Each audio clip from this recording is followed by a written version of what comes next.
Okay, great. Um, so good morning. I hope you're also able to see the slide on the screen. Uh, what we would be doing is, as we go along, we will kind of together try and create this understanding of open learning. So it's not just me who is going to share, but I would expect and invite everybody to share with your thoughts so that we can build this together, this understanding together. So that's the primary objective, or the method of the session, if I may call it. And I also want to share that there are different terms. Some people use open learning, some people use homeschooling, some people use unschooling, some people use home education. So there are these different terms, and also different terms are more famous and more used in different countries and so on. So right now, to start with, we will keep the all the terms meaning to be the same, right? And maybe towards the second part of the session, where we get into the question answer session. That's the time we can see if we want to understand the differences between these, right? So broadly, I've divided the session into two parts. The first part is, let's try and together create um, our understanding of learning, education, open learning, and so on, uh, without getting into questions per se. First, sharing whatever are our thoughts, are our views, and then in kind of the second part of the session, maybe the second hour of the session, we can specifically look at questions, concerns, which we all together can help each other understand it better, right? So we'll do it this way, but all throughout the whole session is all about your active participation, right? So please use chat or use mic to speak, as and when we can you want to share your views. Yeah. uh, Go ahead and unmute the mic whenever you need to speak, right, and mute it back. Great. So my name is Ratnesh, and I'm just kind of giving a brief introduction of myself. I have two children. One is 20 years, who has gone to school in the first few years, but not gone to any board or college. And there's another child boy who is first, the older one is daughter, 20 years. Son is now 14 years. He has never gone to school at all. Um, so these are the two children that I have, but I've been working with lots and lots of children over the last almost 25 years now. Um, mm, okay, let's say keep it as 20 years now. So about 20 years now, I've been working with different children. So I bring in some amount of experience of working with different children of all ages, right from very young to uh, let's say young adults age. Also working with parents. So that's the brief introduction of mine. Obviously, I'm co-founder and part of Aarohi, which is an open learning community and which has been active for the last 10 years. It was founded in 2008. So yeah, that's the other area where we'll talk a little about it a little later. Right. Okay. So that's little about me. Um, so the first question that I have for all of you is is for you, what is the purpose of education? If you're going to talk about education, learning, and different kinds of learning, before we even get into what kind of education or what kind of learning I want for my child, we need to step back and ask, hey, what is the purpose? For what is this education? So I want to hear your thoughts, um, and we'll try to build together what is some common points that we can reach. Yeah. So as I told you, you can either share through chat, or you can come on mic and share, and I'll try to put your thoughts onto the screen.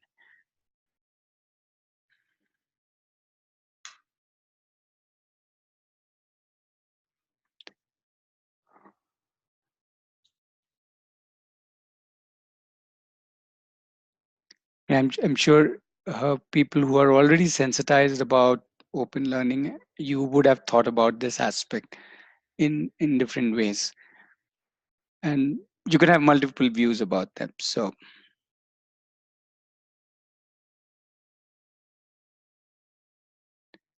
Pradeep is saying to develop an ability to learn. Okay.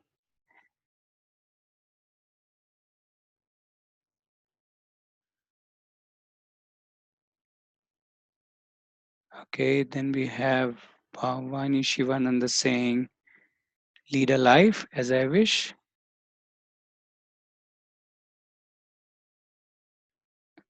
Interesting.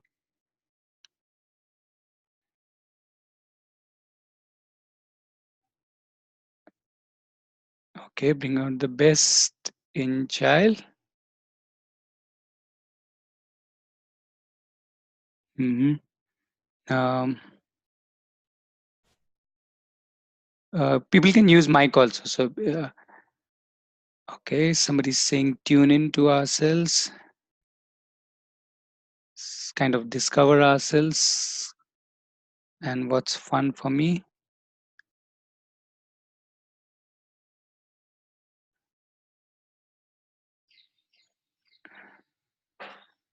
Okay,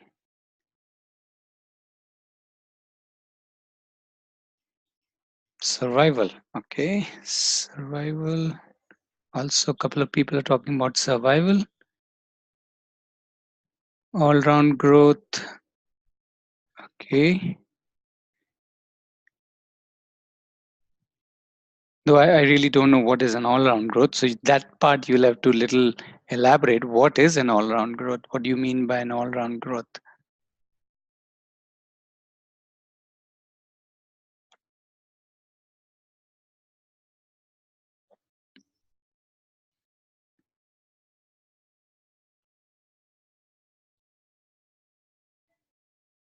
Okay, career.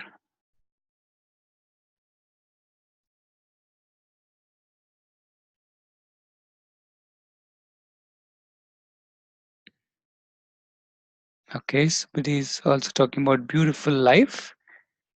In which case you will have to define what is a beautiful life to you.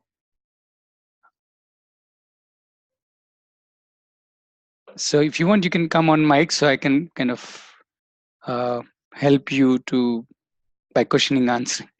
Okay, so understand real world, in which case you will have to define what is real world.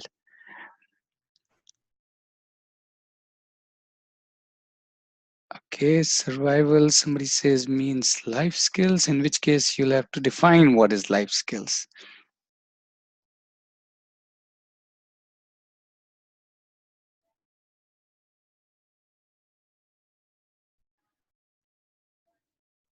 Okay, so Regan is saying all round growth is studies, sports, day to day living, cooking, cleaning. So is it same as just living? What I is it same as life? All round growth meaning you can't live without doing many things or without many things. Okay, beautiful life is enjoy without becoming emotional about things that doesn't need emotion. Interesting. Uh, okay. Um, I like this thought about becoming without becoming emotional about things that doesn't need emotion. Well, why would I become emotional about things that don't need emotion? Obviously, they need emotion. That's why I become emotional, isn't it? I don't know. Okay, but it's interesting. Okay. So I'll just leave it as emotions. Okay. We'll talk about that more, Pradeep. I'm sure.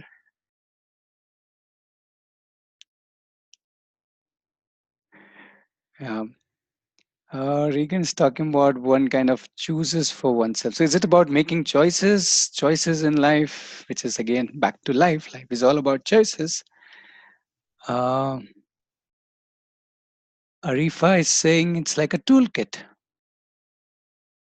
Is it like life skills, the same as toolkit?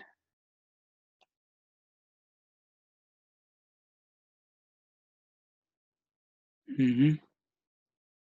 One interesting way to look at what is the purpose of education, and for that matter, what is the purpose of anything, is by saying what to me is not a purpose of education. Sometimes it's little complicated, and we end up being very vague. Like things like beautiful wife, life. Sorry, things like toolkit, things like life skills. These are too broad terms, so it's difficult to understand what exactly are we working on, right? Because then they end up encompassing everything. So one way to say is, okay, uh, this is what education is not for me. Would anybody have thoughts on that? Hi, Ritesh. Uh, Gina here. Yeah, Jinal. So for me, education is not to get a job or to get into some business or something like that. That's not the purpose of education for me. Okay, interesting. I think that's gonna bring in a lot of discussion a little later. Okay, not to get a job is what Jinal says. Okay, so Pavitra is saying not learning what we don't use, not learning what we don't want or use. Okay,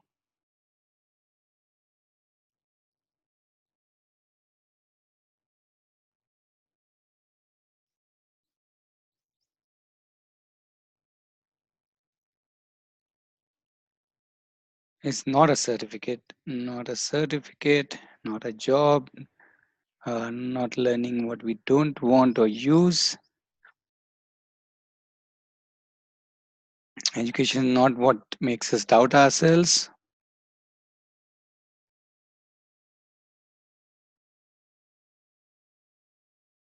Okay. Okay. Not to waste the first 24 years of life. Okay. Not to waste 22 years of my life learning things that I don't want to.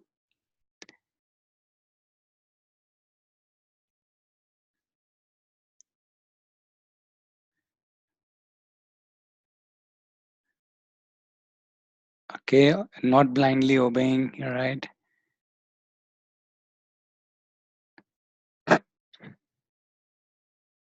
Okay. Not stress. Yes. Now, although I've heard now there are stress management for students also. So till now we had stress management for corporates, which itself was very funny. Why do you stress yourself up first in the first place? Now we have stress management for children as young as preschoolers, I've heard.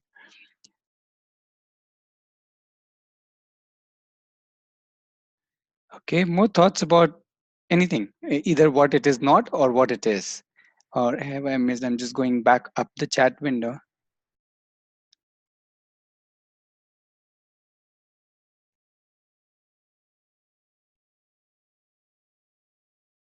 Okay, yeah, not certificate, not marks, not a certificate or marks or rank, grade, etc. Okay, not about authority.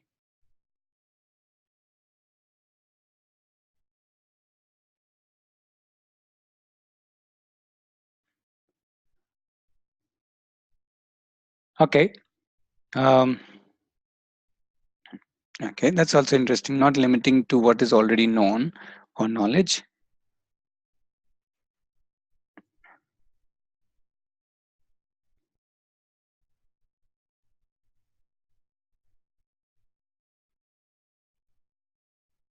Okay, somebody did talk about choices in life. So making choices in life.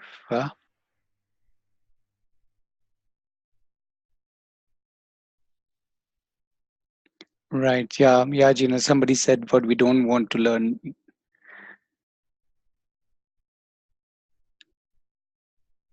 Okay. So Pradeep is also saying it should take me beyond failure. Okay.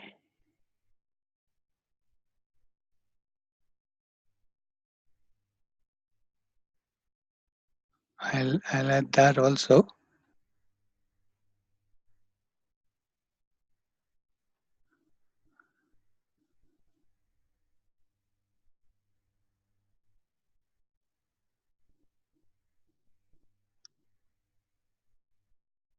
Okay, Shivananda is saying it's like roti kapra makan. One should know how to grow one food, shelter, stitch. So basically, take care of my needs, right? Is that what I can summarize it as? Take care of needs. I mean, not necessarily all the wants, but uh, take care of my need. In fact, if you say that it is to take care of my needs, then you're also saying, yeah, which what are my needs? Life is my need, right? To be alive.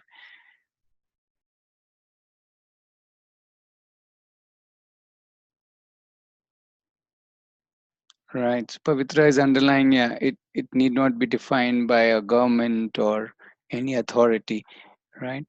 Um, we can decide what we want to learn. Okay, that's interesting. In a way, if you look at the slide now, if you just pause and look at the slide, it kind of, I would say, it's all of us are saying the same thing, right? We kind of clear, unless somebody is saying, no, no, this point just doesn't fit in with my understanding. So you can object to it right away. Um,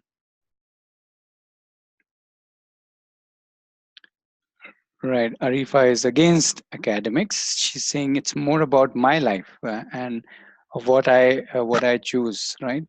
Um, when I absent myself from life, and uh, so it is not necessarily academic. Um,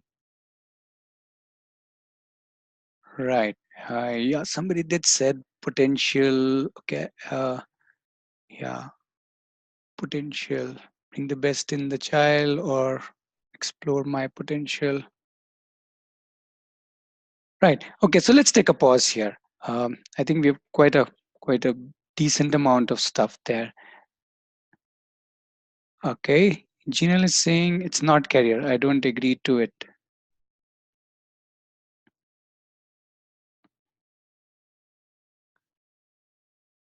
Okay. Um, maybe I think person who mentioned career can either clarify, but I think Jinal, the broad understanding it, my education should also help me earn a living. I don't think the person meant career as in terms of a job. I'm not sure who mentioned career as purpose of education, but broadly, if you look at it, okay, some kind of way of making a living. Uh, and here, I'm not talking about making money per se, but making a living, as in I need, as somebody said, I need food, I need clothes, and I need shelter. So if I'm able to take care of my needs, which would include, so if you want, we can remove career and just take care of my needs, my life needs. Is that okay? I don't know who mentioned that, and you can clarify. But if you still say no, education is all about, um, yeah, okay. So let's change it to vocation or living, or okay. So I'll change that to vocation, uh, even earning choices. So it can lead me to earning choices if I need to earn. Not necessarily everybody needs to do that.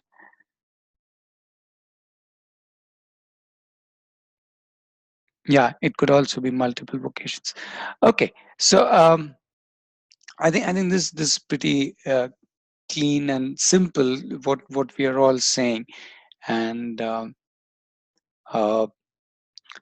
it in a nutshell, if I were to kind of summarize all of this, I think, which I've already put it in the next slide, uh, almost like assuming that we will all lead up to that, or you will all lead me up to that, is we aren't really talking about anything different from education. Is all about living, right?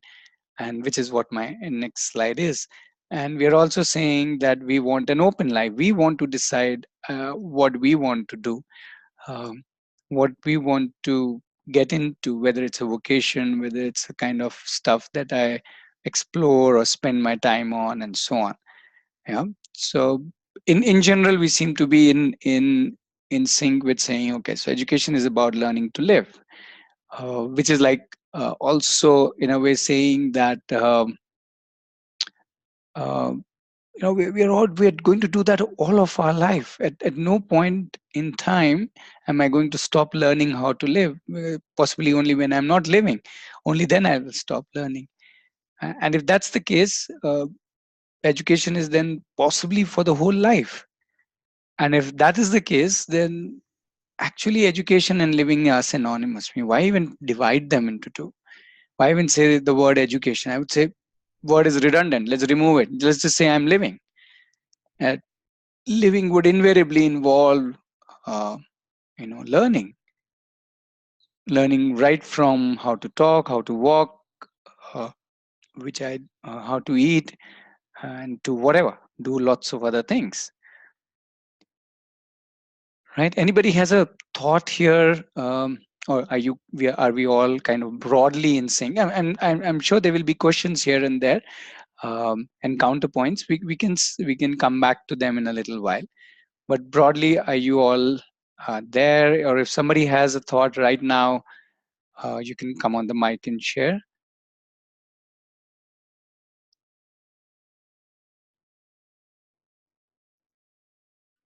Yep. So we are kind of good with this whole thought that it's not really about education, meaning it's just about living. And within that, I can give more priority to something somebody else may give differently, and so on. And the paths to living itself would be very many. So that's all right.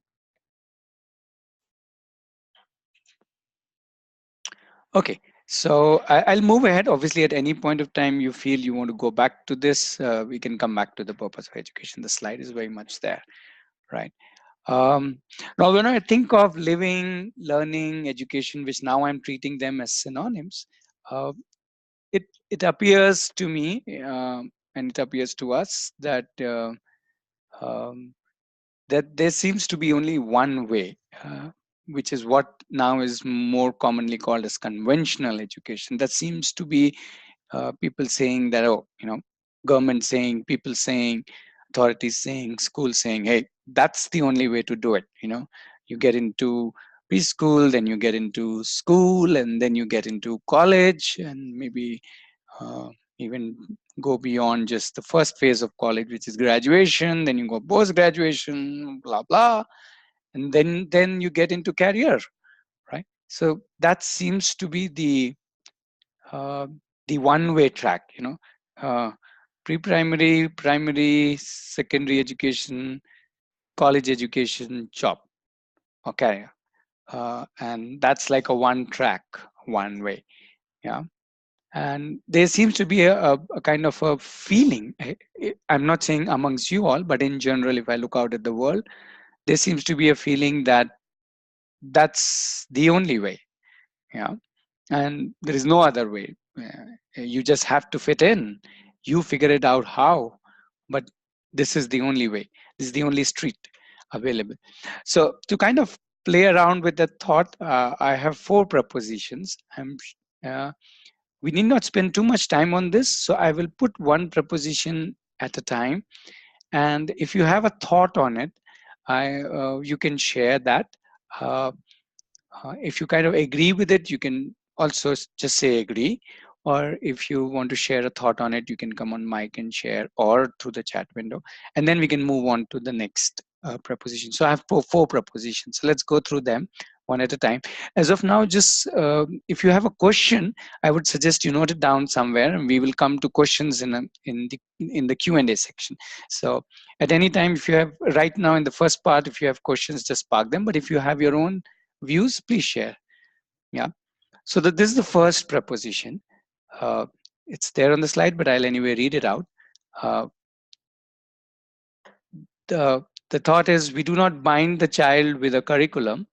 Child is capable of deciding what to learn, so we let the child decide what to learn. In a way, this is also what is called as the self-directed learning, where I decide what I want to learn.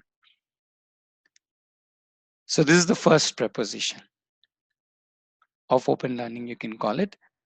Um, if you are in kind of agreement on it broadly, you can say agree, or you can say I have a thought on this, you can share the thought, or you can even say I disagree with it, which is fair enough.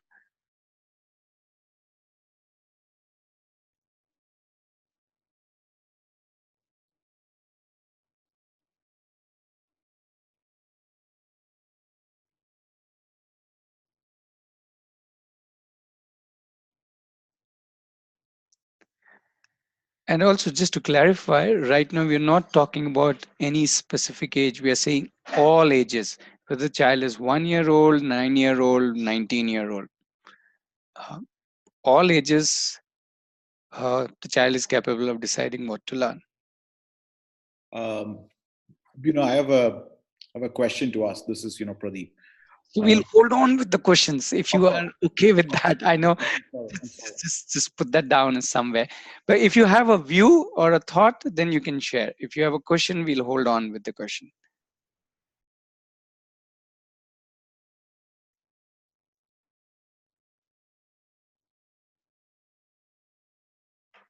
Okay. No, no, that's okay, Pradeep. So yeah, Chitra is also asking, but do we give choices? So that to me is a question. We'll come to that. Um, it need not even just be a question that do we give choices? How do we give choices? So on. Yeah. Arifa is saying I would like to replace the word decide with choose, which is fair enough. That's just I think they're the same words. The act of choosing is deciding, so it's the same thing. So you can reread it as child is capable of choosing what to learn, so we let the child choose what to learn. Shivananda is saying conditions apply. Uh, what conditions apply? Shivananda, would you like to come on the mic? That's the kind of thought I'm looking.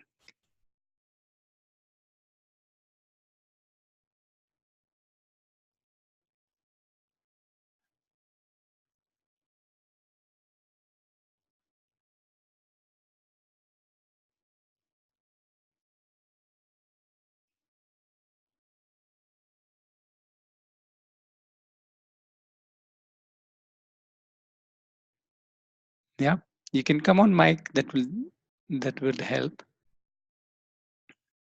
So Regan is saying some guidelines would help, which is fine. I think some guidelines are there for all of us.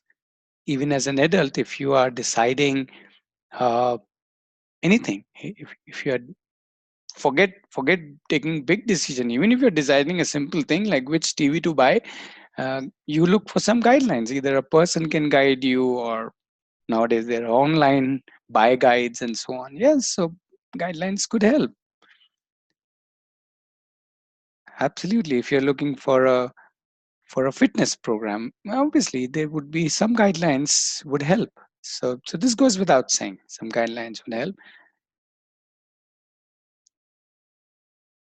And incidentally, there are enough guidelines available, isn't it? So, Shivananda, you want to share anything else? Anybody else wants to share any other thought with respect to this? Okay, I think it won't harm if we take the question. So maybe I'm being too adamant about not taking question. So Pradeep, do share your questions. We will at least put it down. We'll not discuss it, but we'll put it down.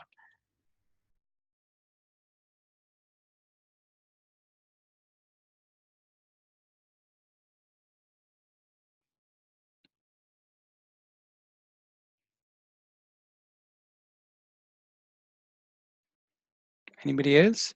While Pradeep decides to share or not share. Uh, okay, please type.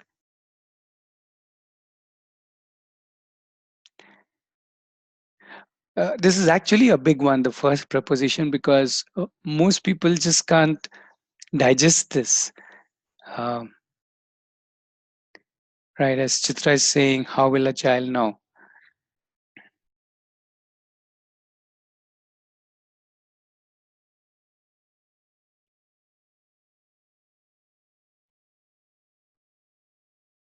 Right, how will a child know what life has to offer? Fair enough.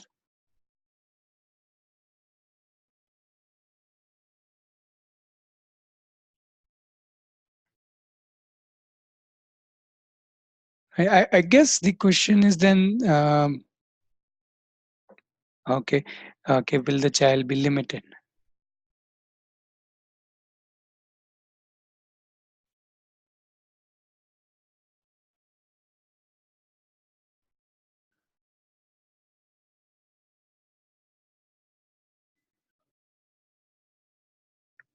Okay, Abhinandan is saying what can negatively affect, okay, safety and health. Okay. Uh,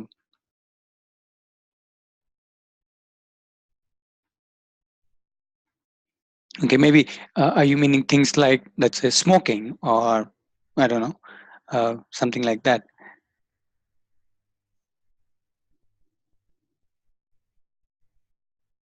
Right. What is this child keeps changing?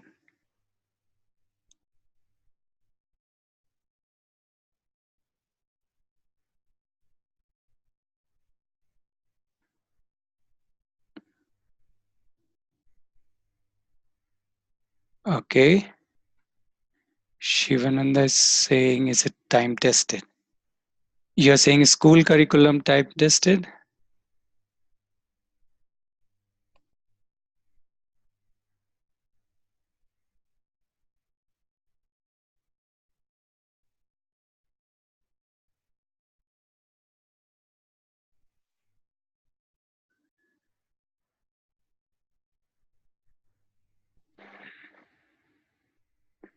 Okay, I think Regan, your question is not necessarily about the curriculum, but you're saying what if it's financially maybe out of. Okay, so can you hold on with that question because that's not really relevant here, but we'll bring that up question up. So just keep that question in mind, and when we come to question and answers, we can look that up. Or if you want, I can put it here just as a reminder. Okay. Hmm. Okay, convenient choices.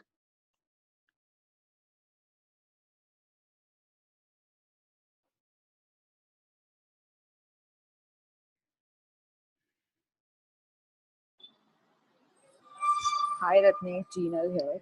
Yeah, China. I'm not sure at the age of 1, 2, how does the child decide what he wants to learn? Come again. I'm not sure at the age of 1, 2, or 3 how a child will decide what he wants to learn.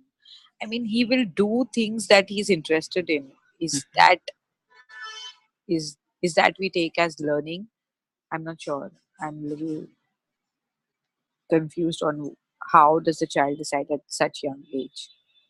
So, how does a child at 1 year decide that he wants to learn the mother tongue? Huh. Okay. Yeah, maybe. Right. Yeah, because maybe I'm connecting it to school curriculum, and that's why I feel कि कैसे सीखेगा. Yeah. Okay. Okay.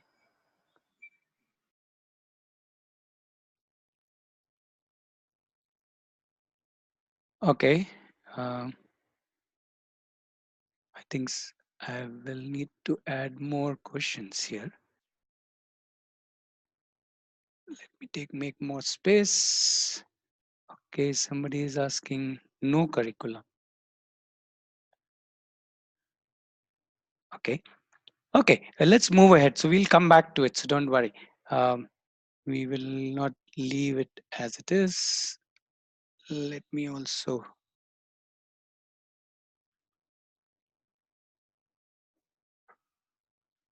Okay, let's move. Let's move to the. I hope I've captured everybody's. If I have not, please bring the question up. Uh, okay. Reinvent the wheel. Okay.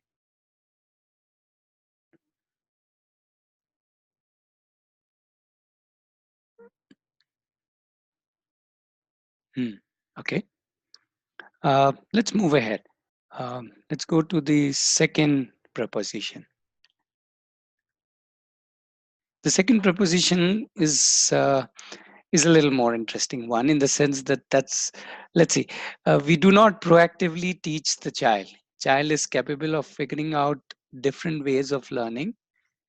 If the child needs, he or she can ask a peer or somebody or anybody or even us, right? So it can be a peer, it could be a neighbor, it could be somebody on YouTube, it could be a book, it could be anything.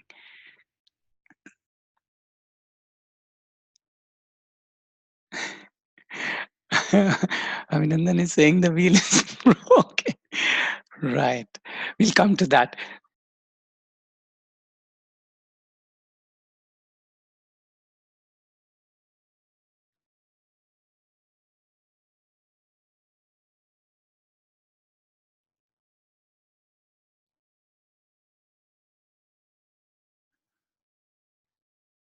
Okay.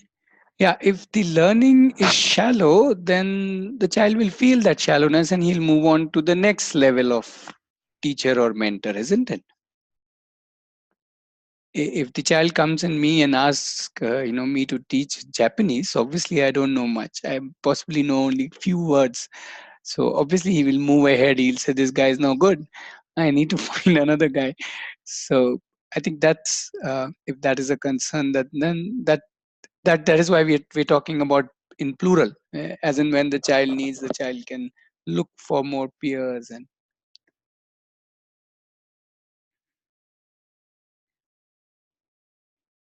right. Okay, you are saying it's true for formal, informal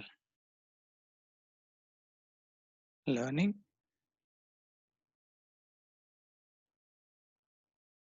In fact, in a formal learning where I am stuck with one teacher, and we'll talk about that more detail later. But I just wanted to make that point that when we are stuck with, for example, if I learn in a school where my maths teacher is the only maths teacher, in a way I'm stuck. At best, I will then come home and say, "Mom or Dad, I'm not understanding that maths," and either my mom or dad will start teaching me or they will put me into a tuition.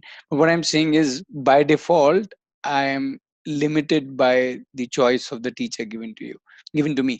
But if I start on it on my own, in the sense I start from the point where I am looking for somebody, then since I don't need to be fixed on only one person or one source. I can easily move if I find the person not suitable.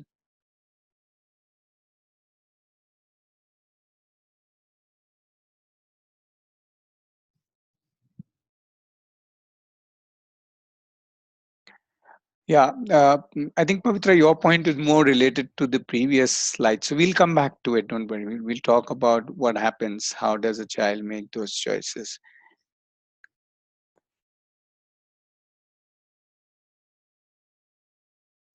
Okay, Chitra is saying,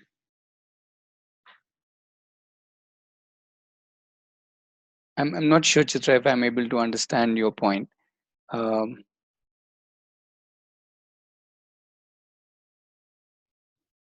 yeah, I mean, I agree. Every child is unique or different. Sorry, beyond that, I'm not able to. So maybe you'll have to either come on the mic, which is more preferable, then we can understand you quickly, or you will have to type more in the chat window.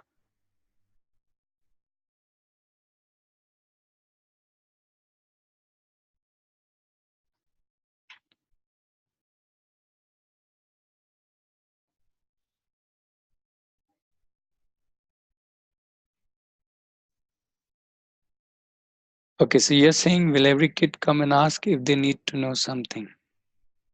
Well, if they want to know, they wouldn't they come? If you want to know something, wouldn't you go and ask? As in, when I say ask, you may not ask a person, but you may Google it, or you may find a book, or you may check with your neighbor.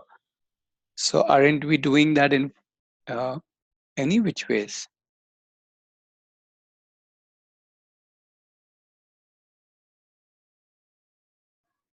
Right. I think Pradeep has a very interesting point. In any case, we can't teach anybody who doesn't want to learn. So, you know, the the point is default.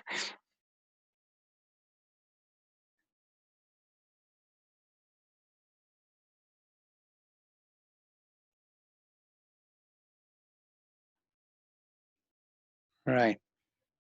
Okay. Any more thoughts?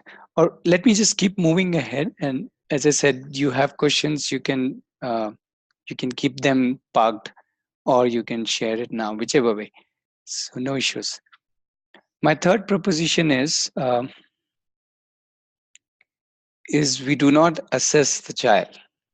rather the child is using self-reflection or self-assessment, and also using people around him for feedback.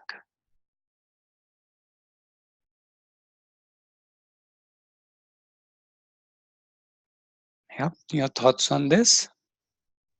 This is obviously based on the belief that the child is capable of self-assessment.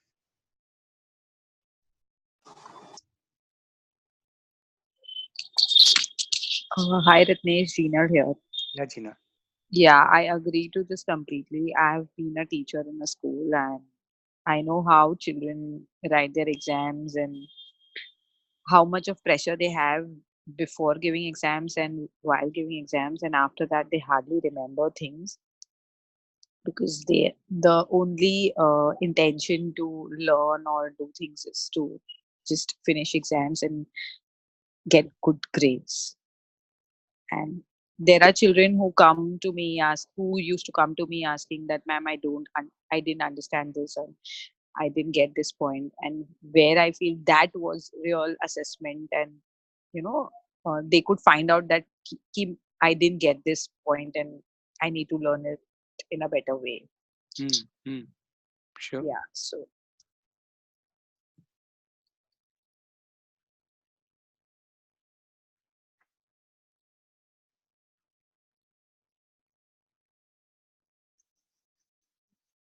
Interestingly, when we look at this, we also um, start exploring different ways of reflecting, different ways of taking and giving feedback. Something which I have found is so important in my whole life. Uh, because otherwise, in my whole of uh, first 25 years of life till I was in college, this is one thing that I never focused on how to give and take feedback, how to self reflect. Whatever self reflection I was doing on my own was doing. Yeah, I'm not saying that was good or bad, but that was few ways of doing self reflection. But when I and few ways of taking and giving feedback. But when I started exploring this, because that became the core of learning process, then I realized that there are so many ways and so many aspects, and that itself became a huge capability or a skill that is so useful in life. So that is one of the reasons why I will hug self-assessment rather than whatever exams or grades or tests.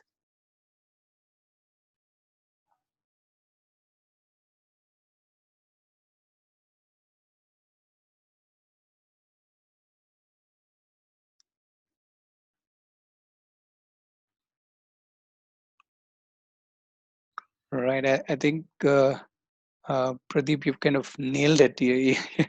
If I'm enjoying it, that itself is the first self-reflection, um, or a barometer to show how am I or where am I.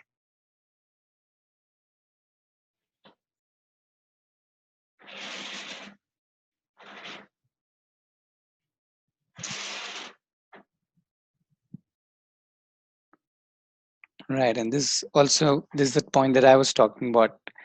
Um, is it's all about and it becomes continuous. The word improvisation, I like that word because that means I'm doing that at a continuous level. Improvisation is not like final exam. Now I need to prove myself something. It's like on a day-to-day basis. So I really like this thought. And then the transformation is on a bit by bit day-to-day basis rather than some kind of end at the end I'm being told.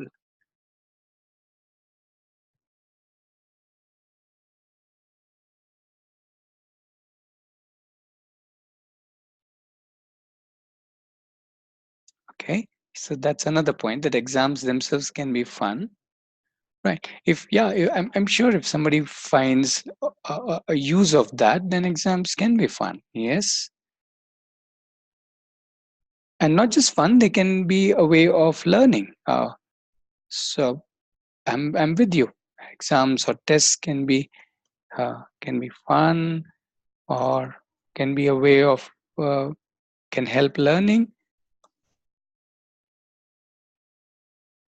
as you said, if the child is involved in it.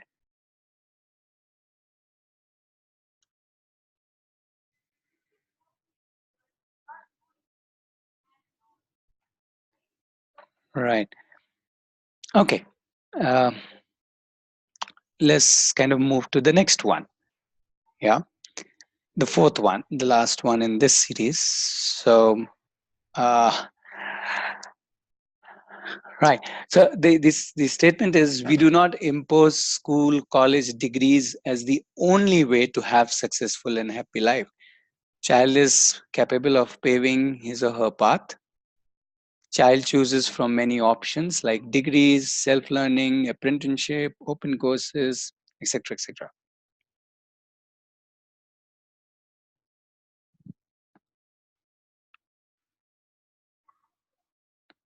So open learning isn't just about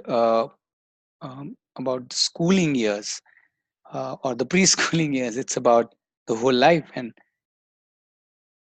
I need to decide. I'm so we are also clearly saying that we are nothing against schooling or 10th or 12th or graduation, post graduation, competitive exams. We have nothing against getting a degree. If the child wants to get a degree, or the child needs to get a degree, especially in the kind of professions where, let's say, medical profession or lawyer profession, if the child is interested in that profession and if a degree is required, then there's no harm in child getting a degree or going to a college. uh, for example, we have a child here who wants to become a pilot, so he knows for a pilot he has to at least have a 10th certificate, preferably a 12th certificate. So he's working towards it. So it's not that and he also knows that he will have to go through an aviation training um, school or college, right? So, yeah, in itself, there is nothing wrong with these options, but then they can we present to the child that as one option rather than as the only option. And okay, there's nothing called as only option, as the only way.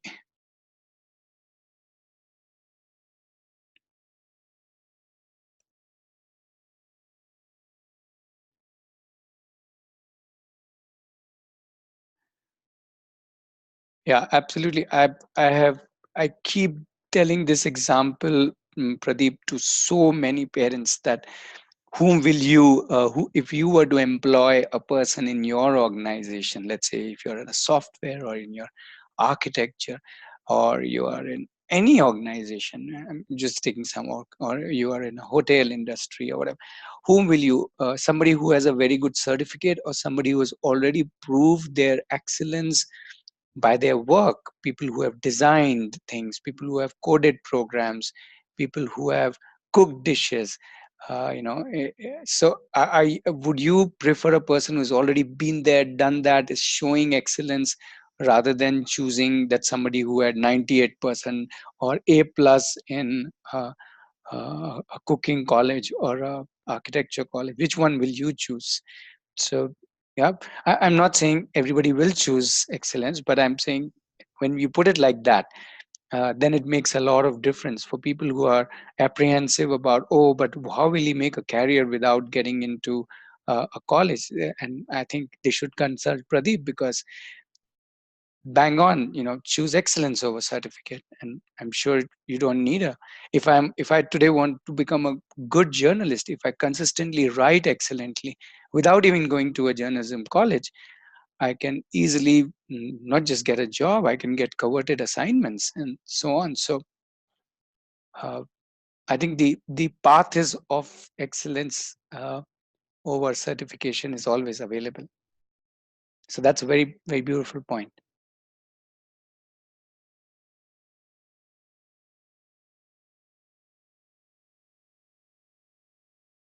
Right. So Regan, that's your choice. You can choose, or the child can choose. We are not saying do this or do that. We're just saying, hey, can we look at it in an open way? Can we at least put the options down on the table to the child? Hey, you want certificates, you want college, you want self-directed learning. Uh, and I'm talking about now to the older teenagers who are going out of the schooling age and going into the higher learning age. In fact, I start talking about something that if you already know your passion, then you can have a head start at the age of 12, 13, 14. You don't even need to wait for the college. By the time children will come out of the college, much before that, you would have shown excellence.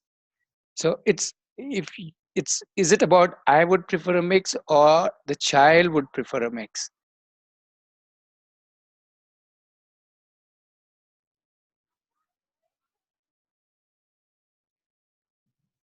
So Chitra is little concern. I'm putting it as a concern about Hi, Her, years. Yeah, yeah. Please go ahead. sorry.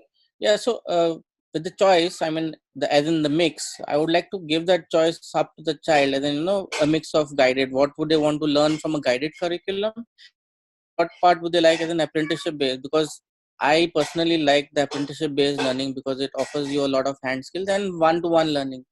So Right. that way, I mean, like what is on offer is given up to the child. Maybe he might just take 10% of the curriculum and the rest 90%, as apprenticeship. But that would be up to the child. But I would like to give that choice rather than say, no, you can only do apprenticeship based learning or you can only do, Sure. your rote based school learning. So, Absolutely. So, in fact, if you read the statement, it is the other way around. We are saying we do not impose college degrees.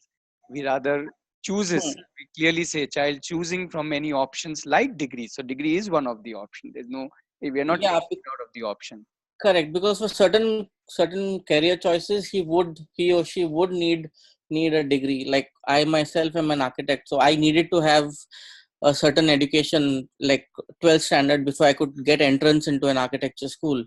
So things like that, I would say the child wants to be an architect. Just giving an example, then I'd say these are the things that you would need to do, and then So take I'm your not choice. sure about architectures. I have other examples of people who have not gone to any school of architecture, who haven't even given. That's true. That's true. But the thing is, that was at one point of time when architecture was totally apprenticeship based. Unfortunately, now it isn't. Yeah. So that is my biggest grouse with architecture education right now. So yeah, But I know in we just have 6 months of architecture training, which is learning one to one with an architect. But we might never get a full apprenticeship based learning ever from them. We only learn in practice then later on. sure. So that's how it is.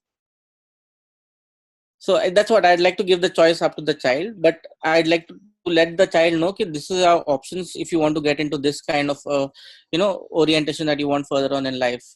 Sure, sure. Yeah. Okay.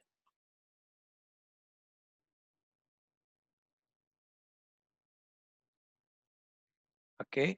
Right. So let's conclude about this much part of our discussion, and I'm putting it um, as to me, open learning or homeschooling or unschooling is about saying that I'm the leader of myself.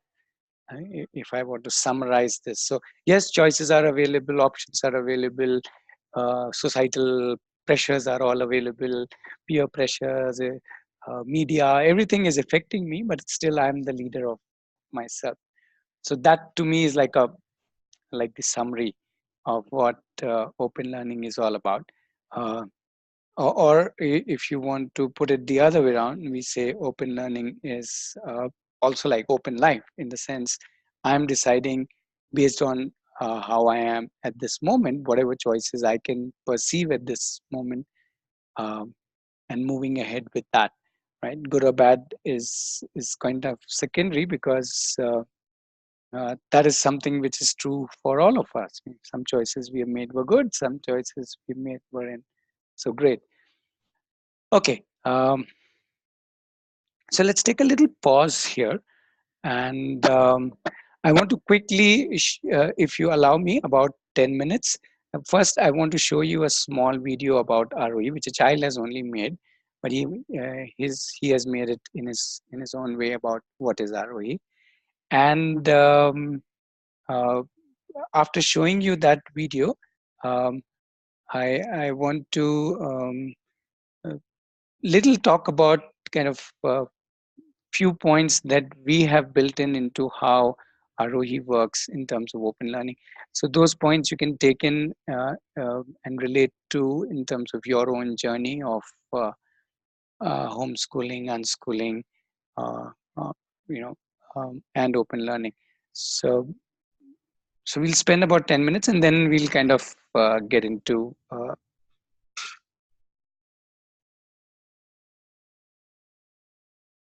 the Q&A part, right? So let me just pull up the video. Just give me a moment.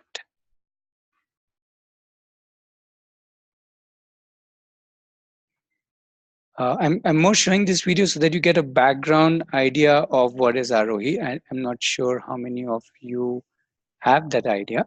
And then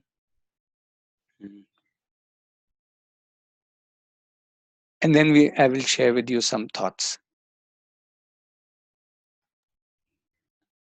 Okay, so I'll play the video now. Just one or two of you can, if once the video start playing and if you can see and hear the video, just type Y in the chat window, so that I know that you are able to see the video.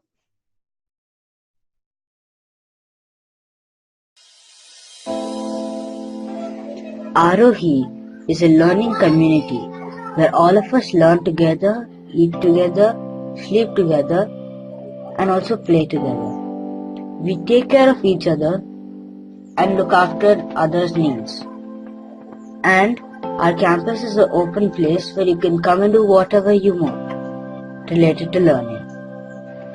In Aarohi, I can decide what I want to learn. I can learn by books, by doing, from videos, or from any person in the community, or even the guest. We do not follow any curriculum. We plan what we want to learn. I decide what I want to plan and do every day. According to me, RO is spelled as DOING. Hands-on, by learning and observing and experiencing. We have no classes, no exams. We learn what we want, and if any one of us wants to give 10th or 12th examinations, we prepare and give via open schooling like NIOS. Like, I was interested in playing the piano. I played the piano and practiced, and I got better and better each day. And now I play really nice. That is my assessment. We live together. I am from Bangalore. I typically come every Monday and go back on Friday to my home. Some of us are from different cities. We stay here for a couple of weeks and go back home. When their parents decide, they can come back or they can stay, however long they want to stay. In Aarohi, we learn to fail and learn from failing. I made 8 gliders, all were failed. My 9th glider was successful. We learn by meeting people and also going to places. We travel a lot, both in and around our campus, as well as traveling to other cities. We may go to museums, we may go to people's places, we may go to factories. We went recently to Hampi to explore history and kingdoms. We went to seashore to learn surfing, and so on. The list is endless. Aarohi is a learning community. We all are here to learn different things, like playing, cooking, gardening, playing instruments.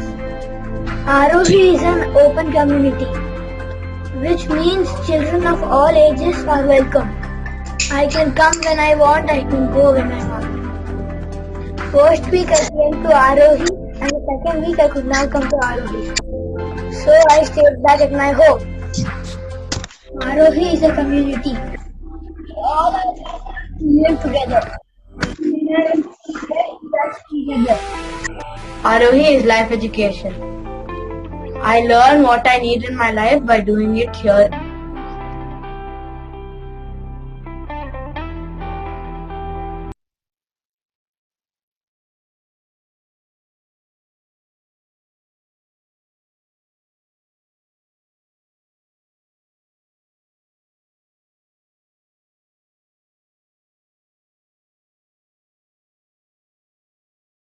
Okay, so I hope you got the video which gave you an kind of an overview of Aarohi. Let me run you through a quick thoughts on some of the things that we keep in mind when we work on open learning.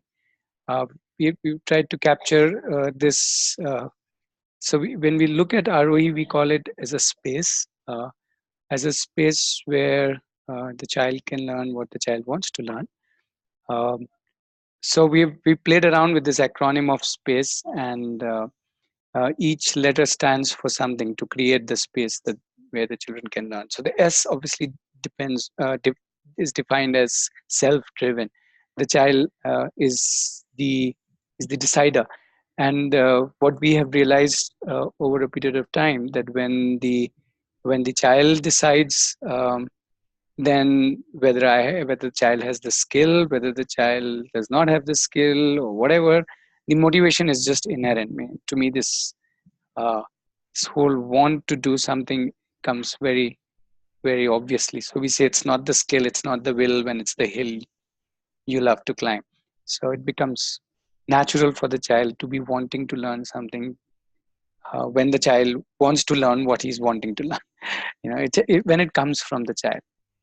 The second point is very interesting. The P stands for people, and a number of you had questions about exposure and all that, which is where the people part becomes very, very important. So we say one of the best resource that we can offer to the child is people. People everywhere, right? People. Uh, we to the extent we go ahead and say that, hey, you are the center of the universe. Everybody in this universe is for you. So go ahead and use them, which means all the people in this world are for you, and they're all helping you, supporting you in what you want to do. So some people are supporting by writing books, some people are supporting by creating videos for you, some people are supporting by being there available as a guide, as a mentor, as a teacher, as a place where you can go and do apprentice and so on. So if you all you need to do is to just stand up and say, hey, I need help in this, I am doing this, and there are scores of people who are ready to support and help, uh, provided obviously you are interested in it. So we consider, so there are people coming all the time to our campus. Every single week there are people coming to the campus, and the child is interacting with all kinds of people from all walks of life, from all over the world. And which is one thing we are very, very uh, you can say gung-ho about, that more and more people come in, and which is why I would like to right away invite all of you to come and stay and visit and be with our group, because when you come, you would automatically become uh, both a source, a resource, and inspiration, everything for all the children. So we would like our children to meet all of you. So all of you are welcome to our campus, and please come to our campus and stay with here, so that children can interact with you not just for a little while, but for a longer while.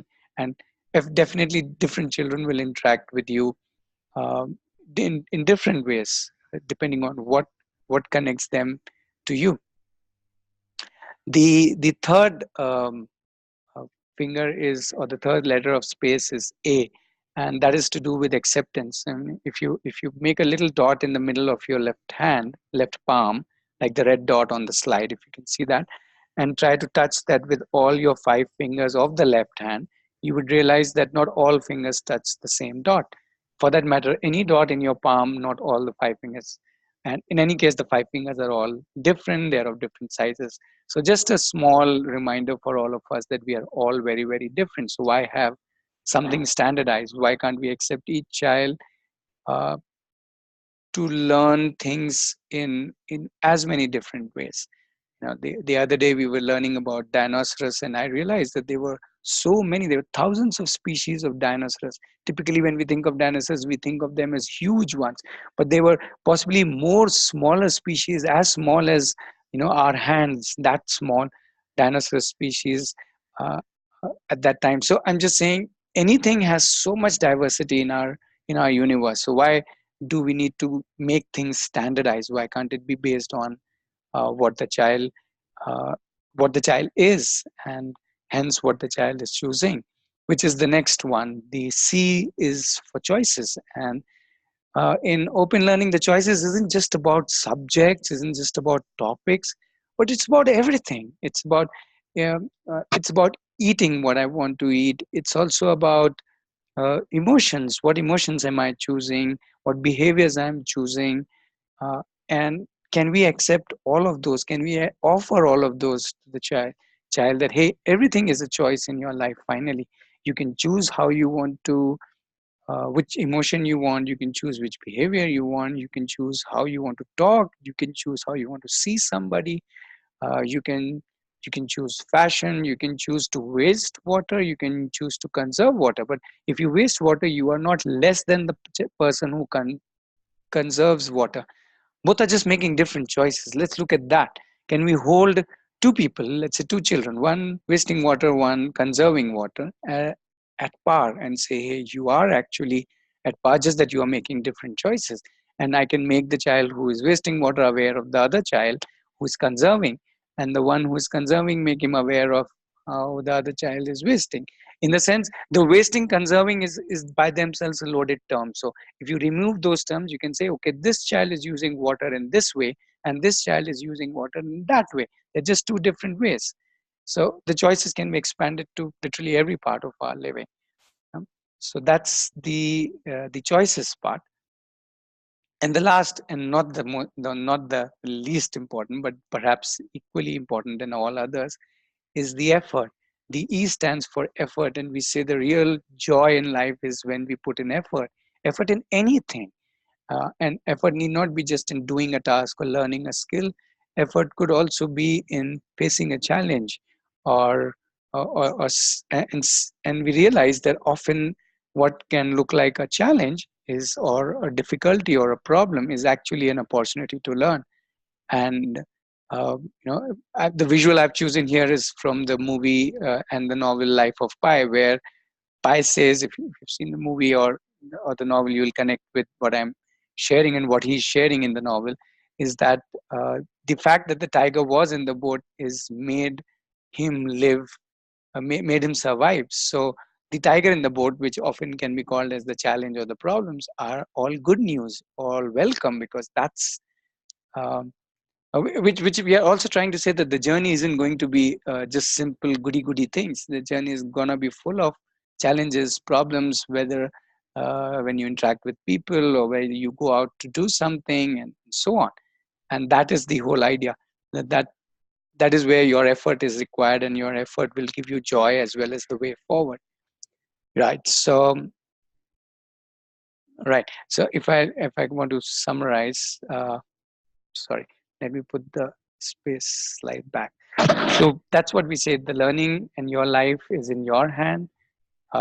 Be self-driven, use people, accept yourself, everybody else, uh, as they are, whatever choices they are making, and which live out of your choices and your effort. So that's the space that uh, Aarohi offers. Um, let me so that's Aarohi life education for you. So what we do in our campuses, let me quickly finish this also, is that we provide all kinds of resources for children, which includes people, places. We travel a lot, all kinds of equipment. Obviously, internet is a huge resource by itself, and an open natural campus. So there's lots of resources, and we can uh, also work with the child to see if the child needs a specific resource. We also try and give children a lot of resources, which could be by people coming here, by we traveling, by all of us sharing. When you are in a community, each one will bring different interests, and that itself becomes a very wide range of exposures. The third thing that we do is the role of facilitators, which is doing all kinds of things, which can be your role as a parent if you are doing unschooling at home, is to bring exposures, resources, discuss, debate, listen, pull, push, challenge, and so on. And the child knows that you are available and other adults are available. And finally, we try to make everything as democratic as possible. Everybody is responsible for themselves. Not only they are responsible for themselves, but they realize that finally they are the ones who are neither bigger than the community nor smaller than the community. So they have to kind of both seek support as well as give support, both demand what they want as well as adjust and live with each other. So the life is all about interdependence. It's not about being independent or being dependent. It's about figuring out how do I learn and to live together. Right. So that's yeah, that's about Aarohi. So yeah, let me end with this slide. Let me pause, and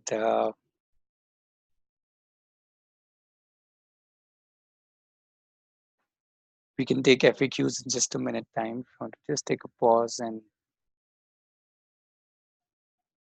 just kind of assimilate what I've been sharing.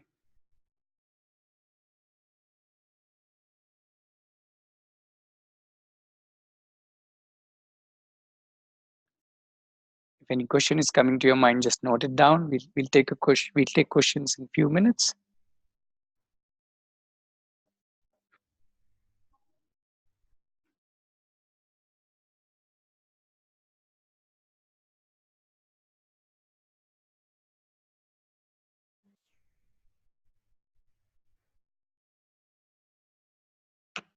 Okay, so before we move into the FAQs or the questions, actually not FAQs, but questions. Any thoughts? Anything that you would like to share for whatever we have discussed or talked about since beginning till now? Hi, Ratnesh. Regan here. Yeah. So the thing is, I just had one like query because I mean of the way that I was brought up, I could say, is that can open learning be clubbed with conventional education? Because the way I was brought up, and my father was a teacher in a standard education school, but we lived in the village, so all day we had to work in the house, as in terms of tending to the garden, working in the kitchen, like cleaning up the house. All those chores, as you might call them, were undertaken by us, me and my brother. So we did all that, which was kind of like an open learning. I mean, there was nobody to teach us all of this stuff. We just learned it from my mom, from my dad, whoever was there in the house. Plus we had this standard conventional education as Sure. it was kind of an all-round education in a way. And then ultimately when it came to taking a career choice, we both took our own decisions, as in obviously with guidance from my father and mother, but then we took our own decisions, as in it was not like my father and mother would be like, we need you to be a doctor, so you need to do this, or we need you to be a lawyer, or so and so forth. So I just want to know, is this an option education? Sure, sure. Um, yeah. So you, we can, I'll answer that if you allow me a few more minutes. Okay, yeah. And we'll talk about this. But before we come on to questions, and there's a temptation to get into the questions. If anybody has any other thought, not a question, but something's coming to your mind, not as a question, but as a thought based on whatever we have talked till now. Um, Otherwise, if we can obviously go ahead on to the questions.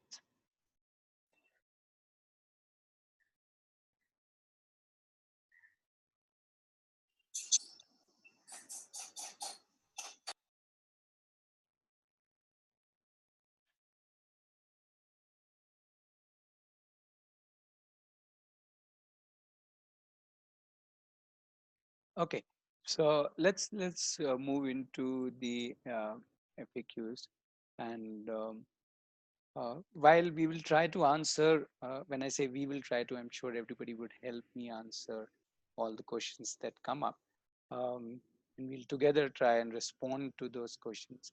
Uh, the disclaimer is obviously that there are no right answers, and yeah, we all know that life is worth living because there are no right answers. So those are just views. I could be expressing my views, others could be expressing their views. So just take it as that these are just views. We are all constantly changing. What I share today I may not share tomorrow, or I might not be doing yesterday. So it's all very dynamic, and not necessarily that everybody's way of doing or way of thinking needs to fit in with your way of doing it. Yep. So that's kind of a disclaimer I want to put down before we move on. So in some ways, to respond to Regan's question, and also to the question that some of you had put in the registration form, was that what is the difference between, whatever, open learning, homeschooling, unschooling, home education. So I like to look at this whole thing as a continuum. I don't think this is this versus this, or if you want, conventional education versus open learning, blah blah. So I don't think there is no versus here. We are all on a continuum, right? You have to decide as a family where you want to be. You want to have no structure, no curriculum, totally open, totally child choosing, which is on the right hand side, or you want to be totally structured, totally curriculum driven, no choice to the child, which is completely on the left hand side, which is the conventional schooling. So uh, I'm saying we can be anywhere in the middle, anywhere we could be, this side, towards the left, towards the right, middle, and we can keep moving day to day, week to week, month to month, year to year. uh, so when people say, hey, what's the difference between homeschooling and unschooling and open learning, I say those are just terms. Finally, you are somewhere on this continuum. You decide how much of it you want to have structured, how much of it you don't want structure. You want at the same time both the things, you want at the same time, or you want it in chunks, as in 3 months will be structured, 3 months will not be structured, or whatever permutation combination, wherever you want to be. So finally, these are all just terms. Finally, we are somewhere on this at any point of time, and finally we are all moving here or there depending on what we want. So in a way, does that answer your question, Regan? That it's your choice. You have to decide what you want to keep as structured, what you want to keep as unstructured, where you want to be on this continuum. So there isn't one definition, there isn't one way of doing it. And that's precisely the fun of it. That you are, Yes. Yeah. when I say you, I obviously assume that it's the family who's together deciding. Much like how we are doing this session today, we are like together trying to co-create our understanding of open learning or learning and education. So True. to me, that is what life is all about: to co-create, to interdepend, and co-create our life. So yeah. Yeah. True. It also has to be like a whole joint family decision. It cannot be just one person going in one direction, the other in the other direction. Got it. Yeah. Yeah. Thanks. Okay. So this is in terms of the terms and on the content. Anybody any thought on this before we move on to more questions specific to this? Then I've listed down a lot of questions that came in the registration form. We'll take them up, as well as we'll take your questions.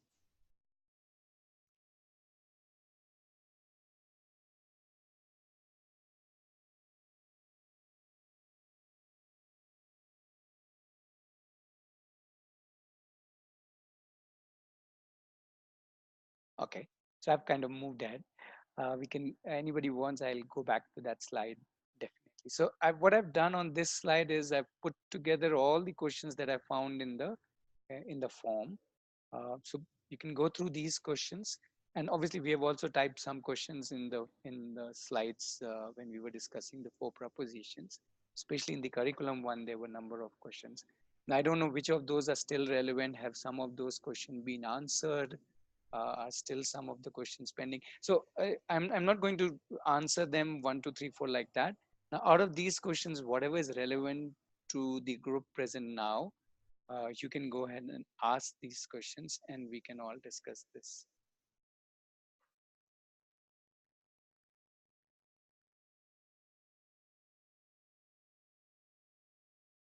Okay, so let's start with Chitra's question. Chitra is saying, uh, both parents working, uh, can we do it? Okay. Um, I would first ask the group, are there any people here with both parents working? Um, how do you do it?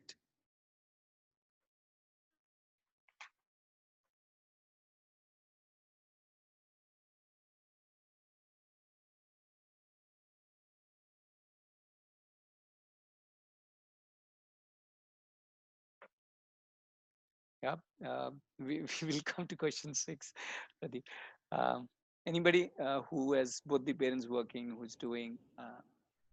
who's having the child at home, not going to school?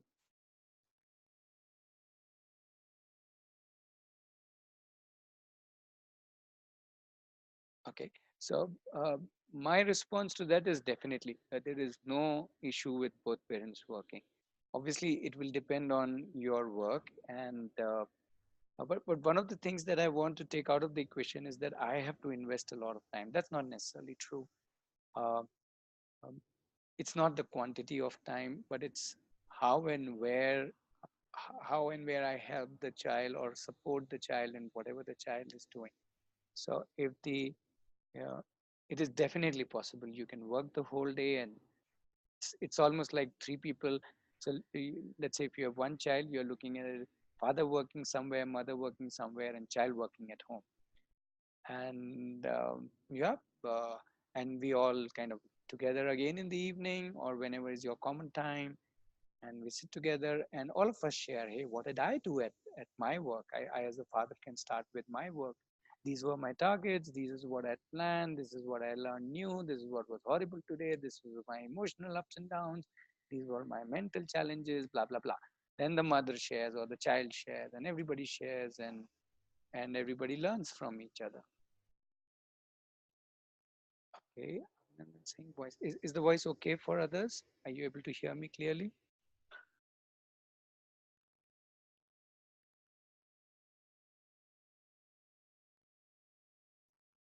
Okay.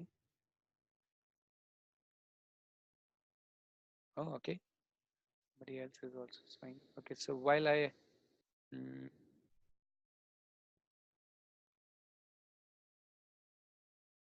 let me just check. Okay, checking the mic, checking the mic.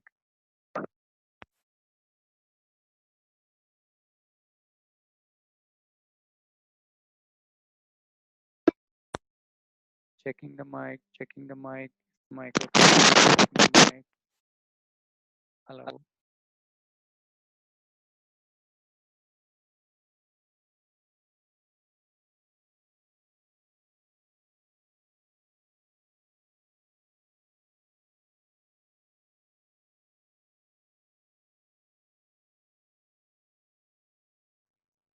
Mic, checking the mic, checking the mic.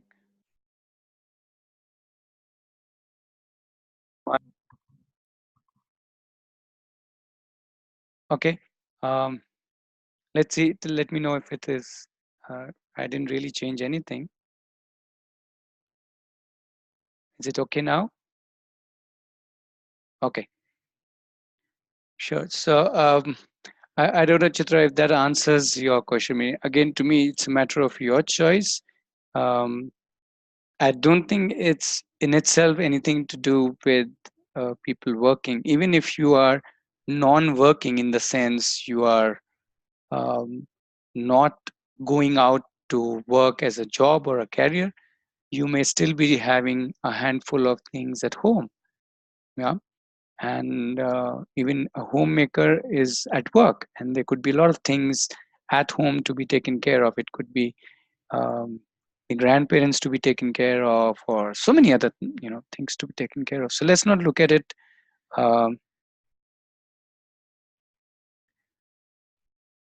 right. Okay, so I don't know if your question has been answered. Otherwise, you can preferably come on mic so that we can interact, or you can let me know if it's been answered.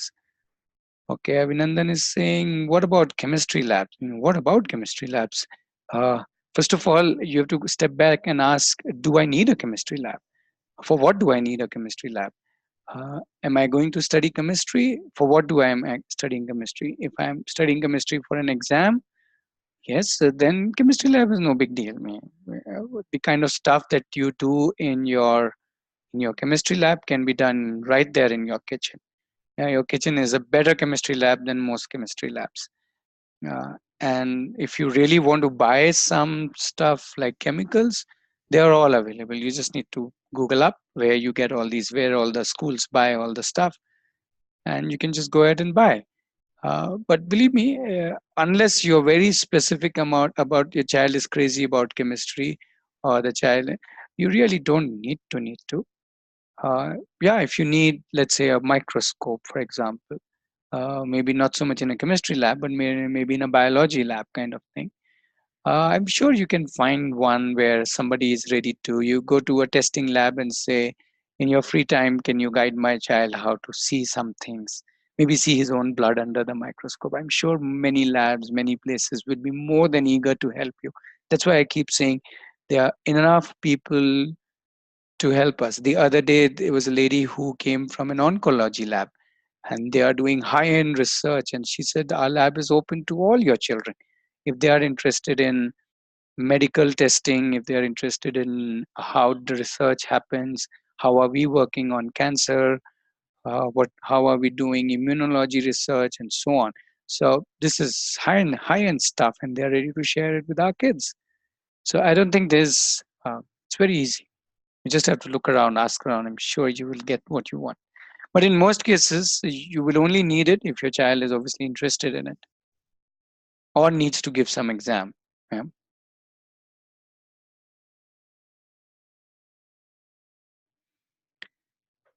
Okay, so there were some questions on the curriculum part. Maybe this is a good time to ask them. If you want, I can scroll back to that slide. While if anybody wants to ask a question from the current slide, you can also ask this or any other question related to when you are doing it at home, any other challenges. But let me go back to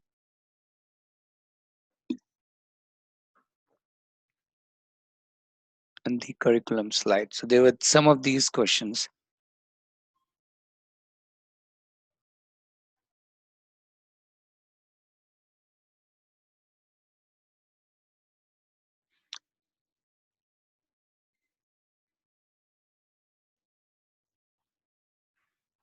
Okay. Chinal, can you specifically say what is your question, Chinal? We can talk about it. Pavitra is talking about legal status. Okay, so legal status. So that's a little funny, and there is no clarity or clear one answer, which is in a way good. As per the RTE law, the state, which means the government, is responsible for a child's education. What does that mean? What does that mean is that the state is responsible for first creating schools and putting the child in a school, either created by the government or created by anybody else, right? But it does not say that as a parent you are bound to put the child in the school, right? So in a way, if you want to keep the child at home, please feel free to do that till the state comes knocking on your door and says, hey, how come your child is at home, your child needs to be in the school. If that happens, well, you might have to put the child into the school. But the best part is that the government isn't bothered about, and even the minister of education's two different ministers of education have gone in public saying we are not bothered with homeschoolers. They're too small a group for us to think about. And RT was not set in to take care of those. They are more looking at children who do not have access to any kind of education, like child laborers and stuff like that. So they are not really going to come knocking. uh, uh, you know so that's how I look at or we understand the legal status. So theoretically all the children who are part of Arohi are, let's say, unschooled or homeschooled, and they are just using Arohi as a space to learn, which is like as another home. So yeah, that's what is the legal status. So it's very fuzzy, and most importantly, the legal authorities aren't really bothered about where your child is. I'm assuming children who are from reasonably well-to-do families who can afford to unschool or homeschool, and who are doing it out of choice in that sense. Okay, Ginal is saying, okay, what about the screen time? Okay, so what are other people's view about this, about the screen time business?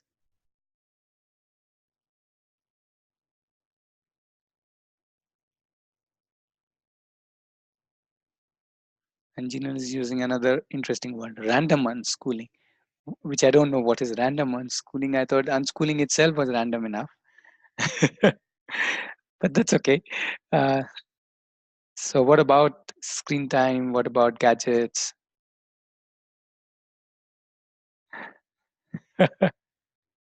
Random of random.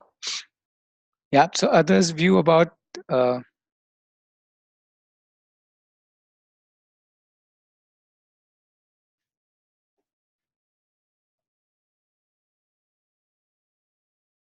would others like to respond to Jinal and Chitra and Pradeep?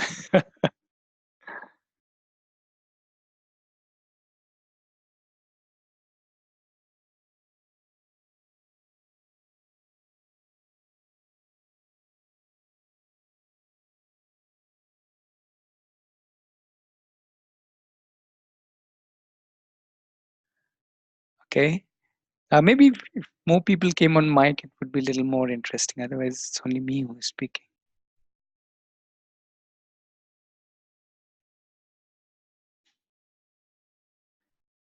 So what is the fear when Pradeep is saying uh, my big fear? So what is the fear?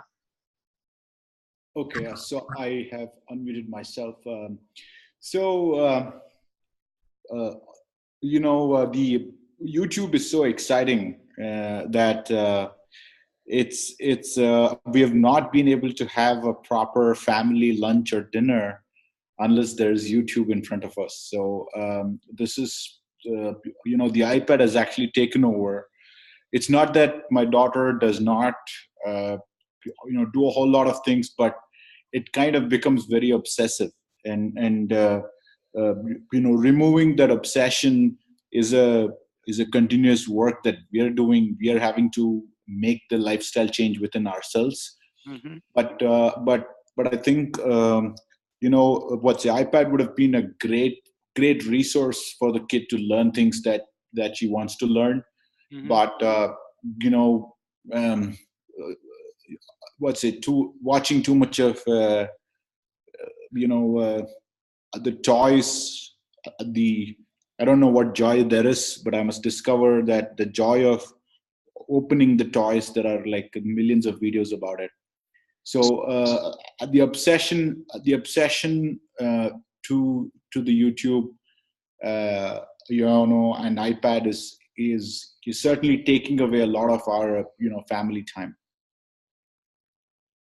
Okay. And you've kind of already said one way to look at it is to make lifestyle changes. Yeah, that's right. That's right. It's it has helped to a certain extent, Yeah. and But in a way, what you're saying is a global problem in the sense it is not yes, related to unschooling, homeschooling. It's like, uh, are you with me? Meaning, it's not that children who are not in schools are less affected, or adults who are not in any schooling for that matter, or college. Adults who are 30, 40, 50, 60 years old, like me and you, are not affected. What I'm trying to say is that, so it is not an unschooling, homeschooling question. well, in a way, It's a uh, global. yes, it's global, but given more time at home, and if both the parents are working, the obsession can take over. So it is a global problem funneling into homeschooling and unschooling. I'm still not able to relate to that. Unless you are saying that um, that because the child is going to school, at least for those 6 hours or 7 hours, the child cannot access the gadget, and uh, when the child is at home during those 6 7 hours, let's say when otherwise Yeah, the child would have been in school, the child is, let's say, for those 6 7 hours also with the gadget. If that is what you are saying. yeah. So the child does not, loses the sense of time when it's in front of the iPad. Sure. Right. So that's what I'm trying to separate the two out. So one is you're saying the where it's like an addiction. And I would still say that the problem of addiction is not just related to unschooling or homeschooling children, but it is in fact. So if the child has gone to school and not been with the gadget for 6 hours, that itself doesn't mean that the rest of the time the child can be on gadget just looking after video after video after video. So I'm still trying to generalize the problem, which is where it is. Uh, I'm just saying you will not feel the pinch more than anybody else. However, let's look at the problem. Let's look at the problem. So one aspect is and saying, okay, let's make lifestyle changes. So I see there somewhere an implicit thought that it starts with me, the adult first, the parents at home. It has to begin with me. If I am also with the gadget most of the time, then how am I going to say that to the child that okay, you don't be on the gadget for most of the time? Yeah, absolutely. I think So that's what we've realized. right. So that's making lifestyle changes. Uh, what else have others tried, or what else are others doing, or how else are others looking? Forget problem. What else are how else are others looking at it? Let me see more um, thoughts. How have you kind of looked at it differently rather than just saying that it's a problem? How else have we looked at it?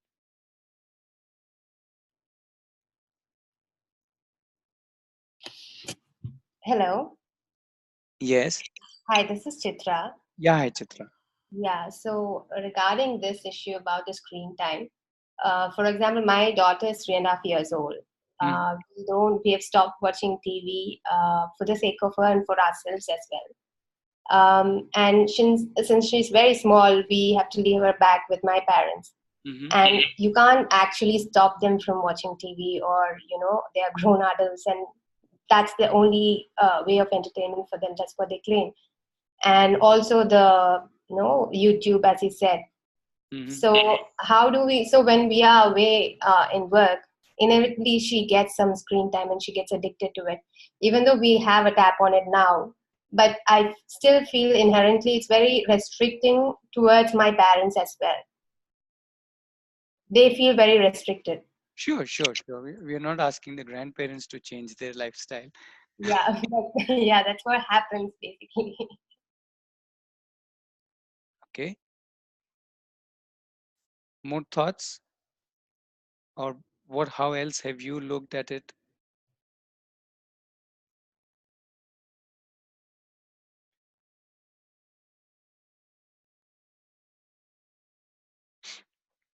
Okay, so I let me share my thoughts. There are two thoughts that are excuse me.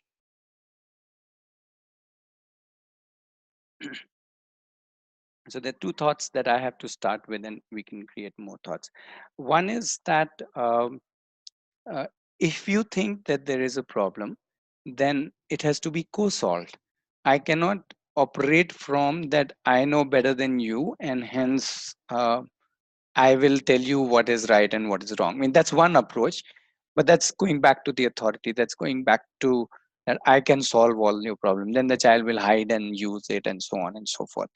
Uh, so the idea is that can we understand the problem together? Can we explore? Can we talk about it? Not from that this is right and this is wrong, but understand together what are the concerns, what are the parents concern, what is the child concerns, how can child work through those concerns, how does child look at this addiction, how do I look at that addiction, what is.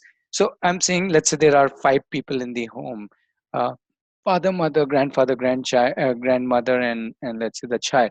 So 5 people, can we sit together and discuss this, not just once, not just twice, maybe every day or every other day or every whatever fourth day or every week, we try and understand where what are we doing with ourselves, and how can we maximize the benefits of, let's say, gadgets, at the same time, without getting sucked up into the issues which these gadgets could be.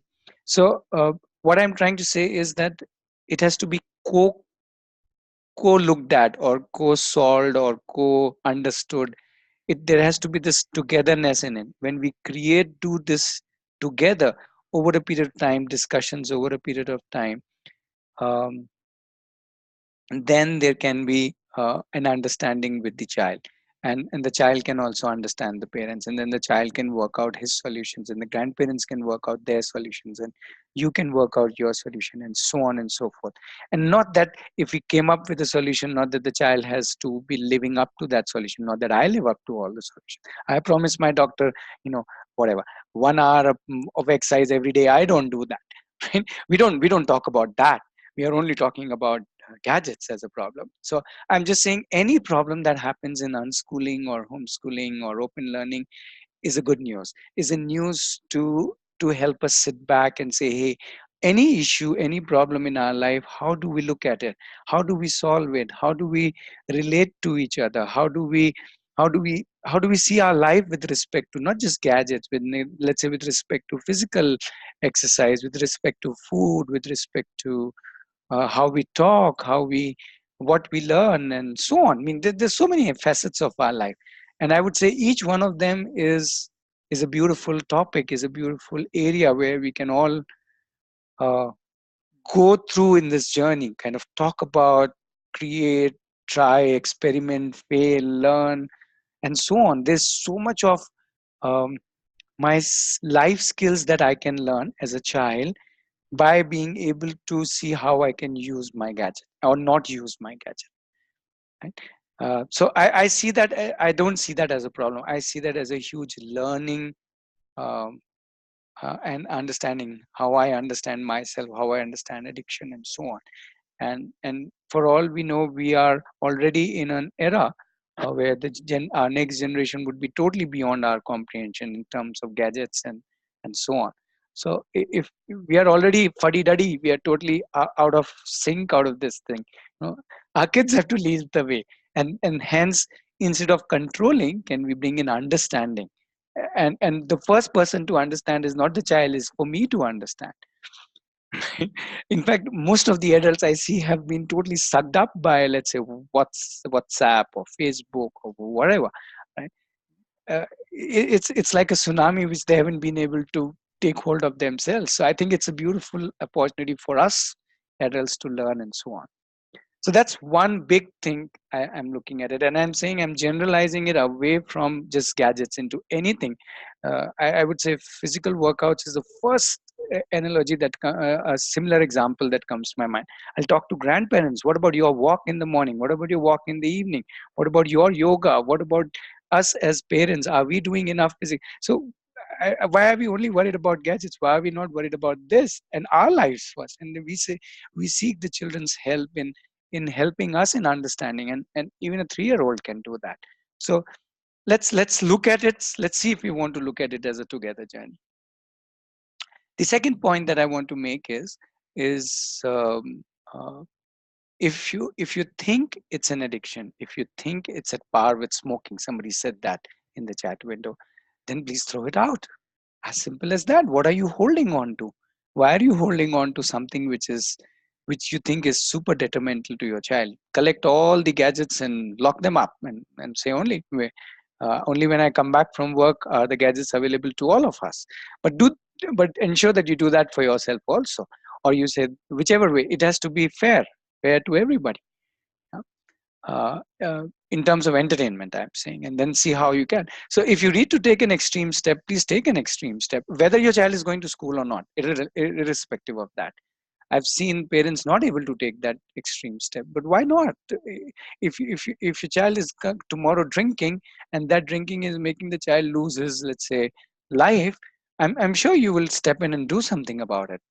Other than just if talking and discussing and whatever it's going to this to the level where you think that as you said, the ipad is ruling my life, so then please change the ruler. so, so sometimes we need to make the hard choices. I've heard of enough people who said we don't have TV, we don't have Wi-Fi, we live like that, and or if we need whatever this, we go to some other place, or we only on it at some other time, whatever. However you want to work it out. And again, as I said, it's not related to homeschooling, unschooling. It's related to a generic problem. Okay, so we will pause there. I know I don't want to spend all the time talking just about the screen time. Um, you can see how you want to take this forward. Let's move forward to more questions and see how we connect the dots more. Yeah, more questions. More questions from the previous points that were written down earlier and from this slide. And let me also put the next slide. So I'm just putting all the questions that I have recorded.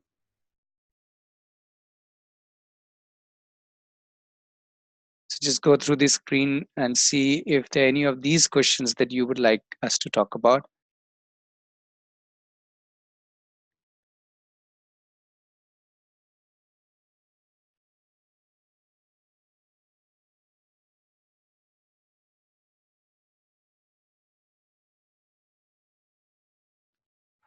Okay, so Pradeep wants me to talk about um, uh, example of kids who have chosen a topic and gone really deep. So before we talk about that, Pradeep, I, I I want to kind of come with a rider. Uh, this is a common question that's asked by a lot of people who visit Aarohi, that what are your alumni doing? What careers they've chosen and how children have gone deep into learning one topic. Uh, so my first thought is it necessary to do that? Is it necessary for a child to go deep into one topic? Are we again getting back to the specialization kind of a thing? Why do I need to do that? Why can't I be a butterfly who flutters from one topic to another? Why do I have to be a bee who drills deep into one topic? Why do people wow for a child who is deep into one topic, but kind of okay with a child who is fluttering and flirting with many topics? So according to me, both the children are fine. The one who is looking at many topics, the one who is looking at one topic, right? So I want to say that because that's very important, because if you're going to put the child who's choosing one topic higher on pedestal as compared to child who is looking at multiple topics, then we are again creating a division. And the moment we create division, we are back to the schooling system. We're back to saying everybody needs to be the same and so on. So that's very, very important for us, right? So, but still examples of what children are learning, examples of what children use become as a career, I would say it's the same as anybody else, right? The children who want to be footballers, who want to be cooks, who want to be pilots, who want to be artists, children who want to be uh, phys, phys, mm, people in physics, uh, anything. And in the same way, in terms of careers, meaning they are all over the world. I would say a career that open learner takes is same as a career that a school child going child takes. There's no difference. A child who goes to school can be a journalist, can be a painter, can be a businessman, can be anything. In the same way, a child who is from open learning can be any of these.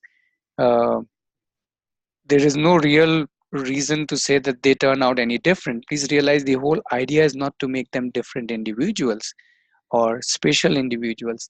They are not. They don't need to be any different. They are different because they are inherently different, not because of this kind of schooling they went.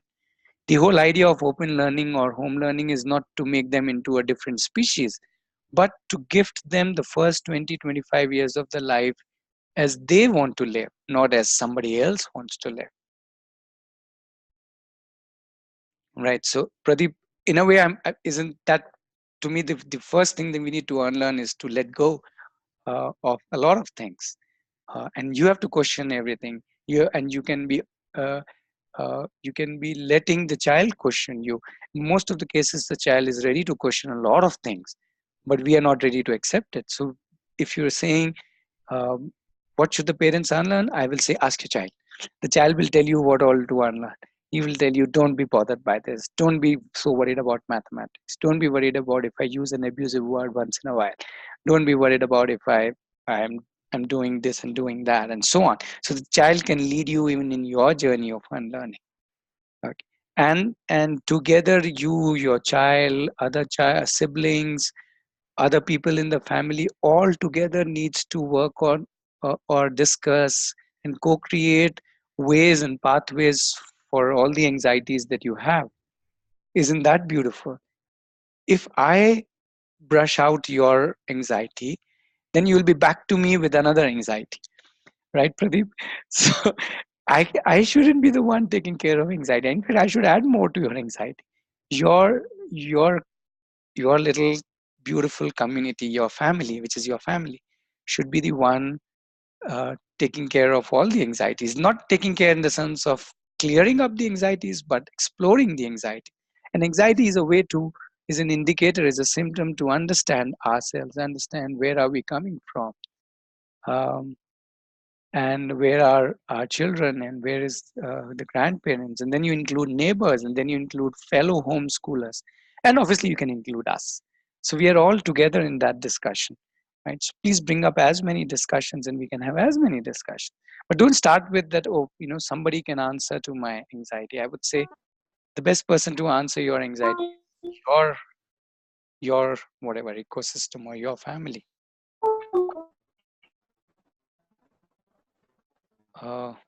Pavitra is saying, you mean to say that exposures can lead away? Yes, exposures can lead away. If the child is exposed, the child will sooner or later find out what the child wants to go deeper into, or the child may not go deeper into the whole of his life. Why can't he have 5 different things in his platter uh, whole of his life? Yes, Gina, please go ahead and ask the question. Yeah, Ratnesh. So it's like, of course, you don't have a curriculum matlab, in unschooling, but uh, what if I want to, just expose my child to ABC or 1, 2, 3? Since he's just 2.5 year old, I'm talking in that way. Can I bring him puzzles or magnetic things and just expose him to those things, or what? I don't know. Uh, yeah, let me put this slide back. There is no one answer to it. And the beauty is that there is no one answer.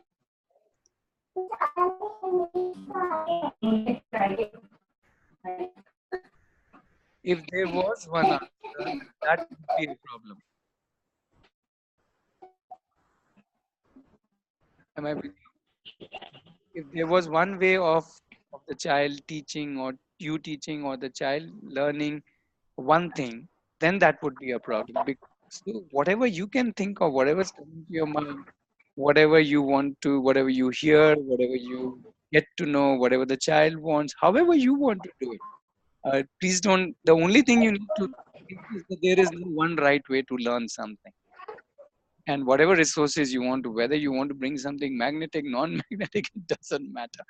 Please go ahead and bring whatever you feel like bringing. The child will choose, reject, select, hug, whatever the child wants to.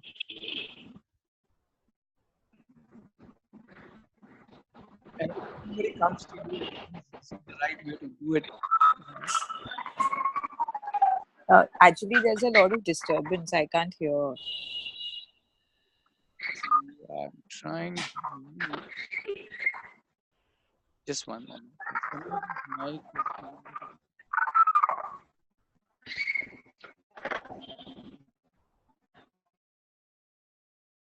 Okay, is it better now?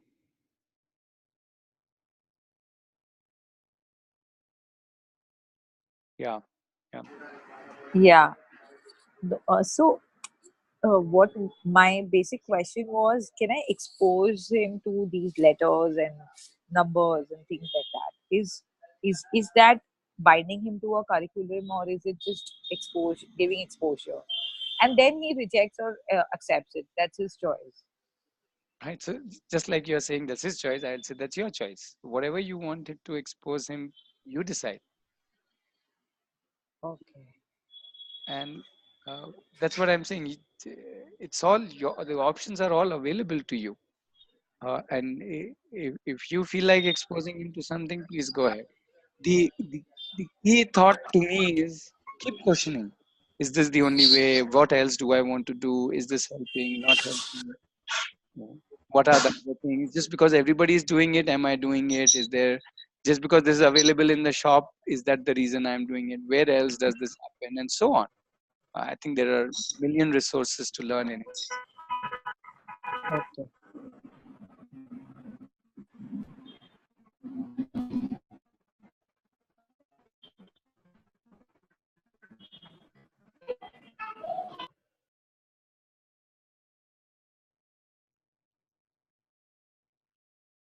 Okay. More thoughts?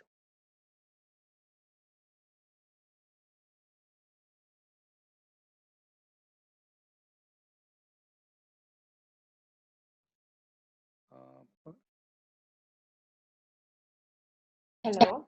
yeah, Pavitra, I'm not sure I understood your thought. Are you saying you would like to uh, assist the child make observations? Is that what you're saying? I'm not sure what. Okay, so maybe you can elaborate on that while I think we'll take Chitra's question. Hi, Chitra here. Yeah, Chitra. So I don't know whether you already answered to my question because I was just away. So I frequently get this question that I'm actually restricting the scope for my kid to interact with the kids of her age. So is that really true? I want to listen to parents who have done that already. Sure. Because we're just in the journey. She's only 3 years old. In my mind, it's not true, but I'm not sure if that's the reality. Mm-hmm. Okay, let other people respond to that. So I think what Chitra is asking is she restricting the social exposure of the child?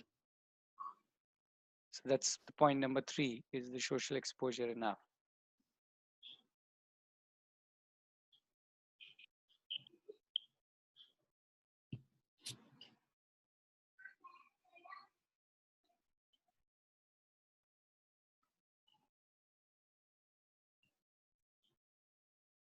Yep. Anybody who has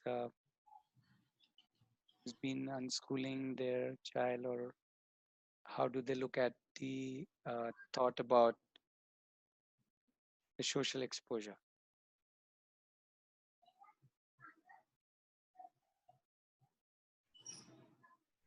Right. So Gina's point is that they have a very rich exposure. They are not just exposed to only their age children. They are exposed to all kinds of people.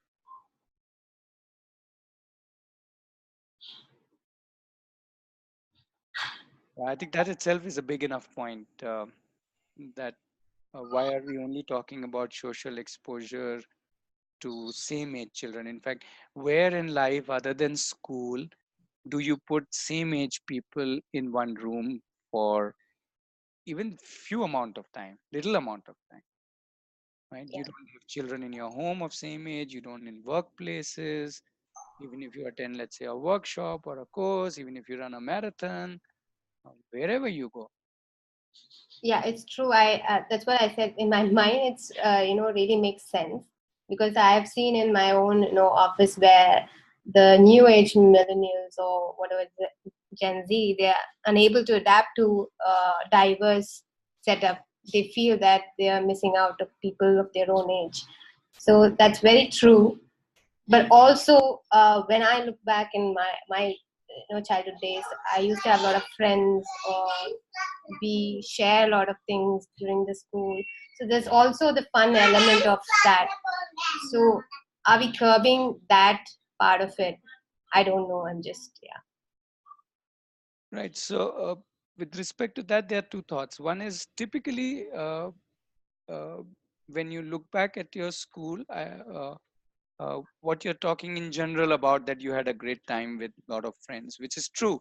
But typically, the time that you're in the school is not when you're having a great time with your classmates. It's the time before the school, after the school, or in the recess. Right. So the real fun is before, after, or whenever you are not really in the class. You know what I mean? Which Yeah. essentially means all the child needs is more children around, which typically the child would have. If you're living in an apartment, there will be more children, otherwise neighbors' children, cousins. And I've heard of people shifting into apartment complexes so that the child can get uh, a lot of company of other children, and or shifting their house in an area where the child can interact more with.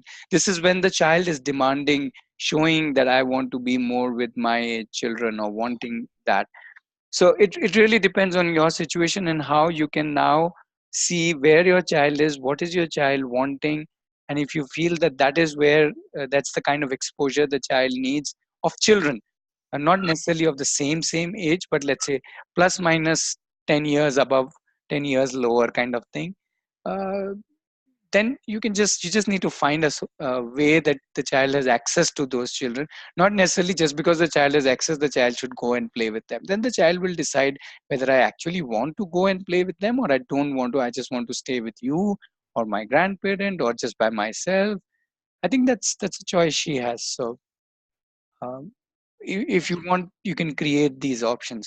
Also, a lot of homeschoolers or unschoolers, they also meet once in a while. At least in bigger cities now, we have groups in Bangalore, in Delhi, I've heard, in Mumbai, Chennai, definitely, Pune, definitely. These bigger cities, they tend to have homeschoolers group which meet, let's say, once in a week or sometimes even more, do projects together, do excursions together, so that they make friends with other homeschoolers and so on. So that's another way of creating an opportunity. So basically, the child is the driver. The child is asking, hey, I need company. Now if the child is the driver, then you see how now you can create it. And again, when I say you see, again, you do that with the child. You ask the child, hey, so what do you want? Do you want to join a class where you will have more peers? What kind of peers do you want? Or do you want to go out more often? Or do you want us to change the house? Or what is it that you are looking for? And the child will come back with his or her solution.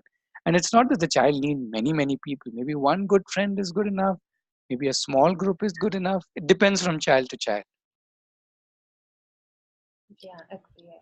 Yeah. We even go ahead and let me put that. So if once in a while you want to come to Aarohi so that the child is with a group of children, you're most welcome. Oh, we would love to. Yeah, that option is available. So like that, Aarohi kind of places exist. So you can see how, see, as I said, it all depends on what is it that the child is looking for. True, true. Yeah. Given a choice, she would be, happy with herself, playing on her own. So That's that's the choice absolutely right now. Yeah. and between two children, if you have two children, you would know one child may want differently, the other child may want different. Mm-hmm. I have two children, and both their social needs are very different, and they fulfill also it in a different way.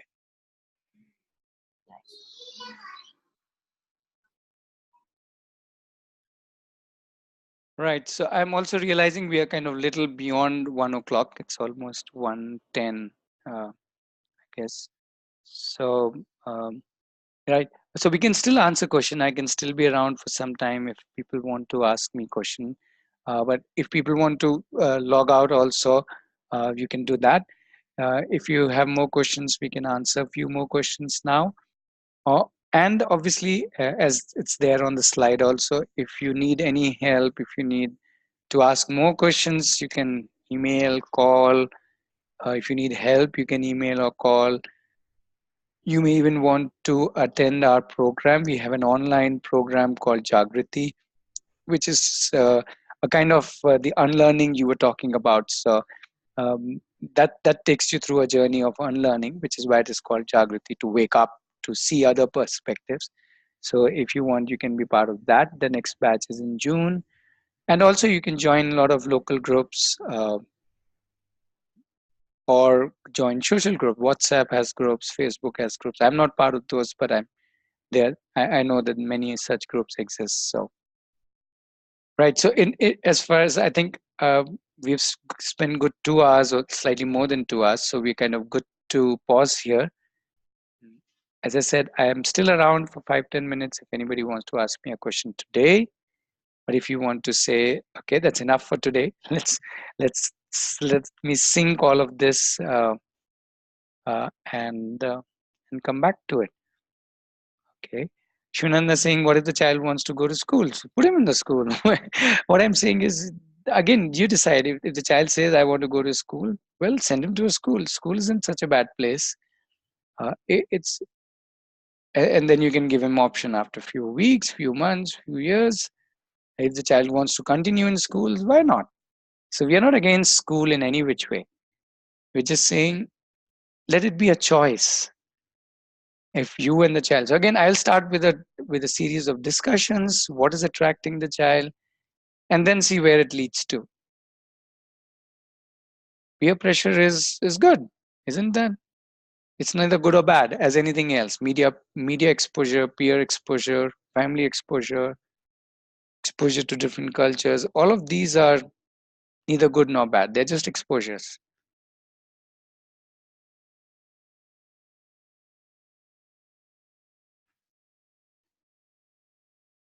Okay. Any other questions? Yeah. Yeah.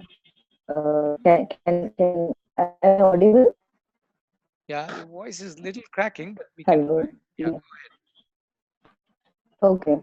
So I talking about exposure. Like sometimes I feel there is a lot of crowding of exposure. So how much can children really take in, or how big should exposures be? yeah. I would say if you don't push them, then they have their own filtering system. They will come back to you and say, when is it enough? And um, they will say, oh no, not another trip. Oh no, not another class. Oh no, not another outing. Oh no, not another video that you want to share with me. They will say that. And so they have their own filtering mechanism, just like me and you have. So there is no issue per se. If you force it, no, beta, I have got this trip now, you better come for it, then there's a problem. Then good luck. Otherwise, there is no problem. There is nothing like more exposure. We all have a way of filtering it out. Another question is like I have been trying to understand world of education, and they talk about rhythm. Like nature has rhythm, and hence the yeah. I'm not able to hear very clearly. I got the Yeah. word world of education. Am I audible now? Slightly better. Yeah. Okay, let's try. Am I audible now? Yeah. Yeah. So yeah, I'm trying to understand world of education, and they talk about rhythm. So like nature has rhythm, the seasons, so hence the human body also needs to be in that natural kind of a rhythm. So I also understand that it depends upon the family uh, of how they go about with it and how rhythmic the family is.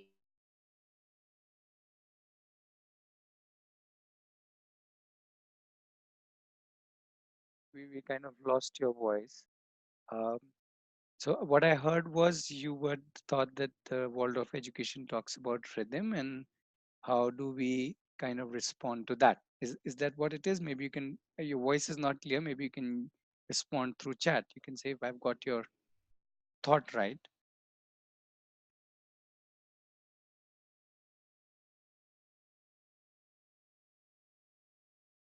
Yeah, I'm audible now.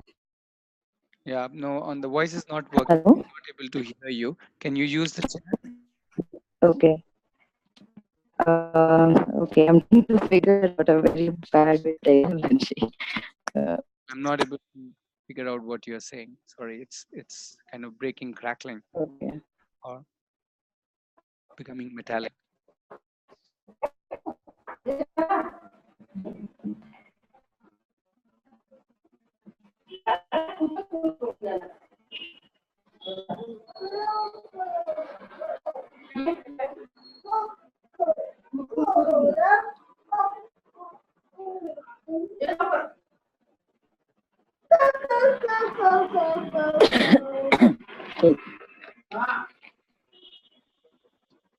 Devyani, can you mute your mic, please? There is some disturbance coming from your mic. Yeah, hi Ratnesh, Pradeep here. What kind of books do you recommend for parents to read about this? Uh, okay, that's.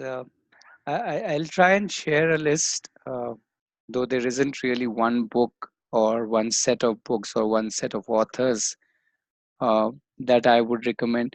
So, if my answer to your question would be read a wide range of books. Yeah. So, for example, when I read um, Steiner, which is who was from whose thinking the Waldorf education came.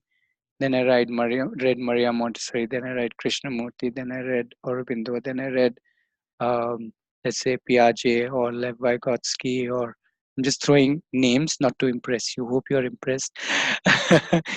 What I realized was that they were, first of all, they were saying a lot of things which were very similar. Right? They were not saying very different things. And interestingly, what I realized was how people have interpreted is very, very different from what they were saying. Right? Um, so any book would do.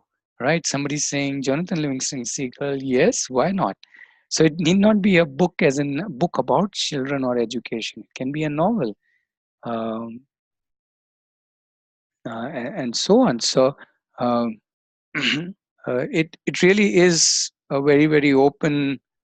You can say world where there's so many authors talking about so many aspects, depending on what you want to explore, what you want to understand. um, so if you just want a list of authors or thinkers, there is even a book called uh, there are two books. One is called the 50 great thinkers of on education from ancient times and 50 modern thinkers. So there you go, you have 100 authors, right? And that's just the starting. So you can go ahead, add another 100 to them. So I can send you, so you can Google for these two books. One, it says 50 Ancient Thinkers on Education. This is available as a PDF on the internet, free of cost. And 50 Modern Thinkers on Education, which is not available as a PDF, but it's 50 list of 50 is available as a PDF, and then you can start Googling each one of them. By the time you finish 50, you will be 50 years old. What I'm trying to say is that there's really no one thing. Till you don't, I would say in open learning, don't just get stuck with one author or one thinking. So when Devyani is asking of Waldorf education, I'm saying Waldorf is great, but don't just get limited to Waldorf. They talk about rhythm. Yes, there are rhythms. We all know that.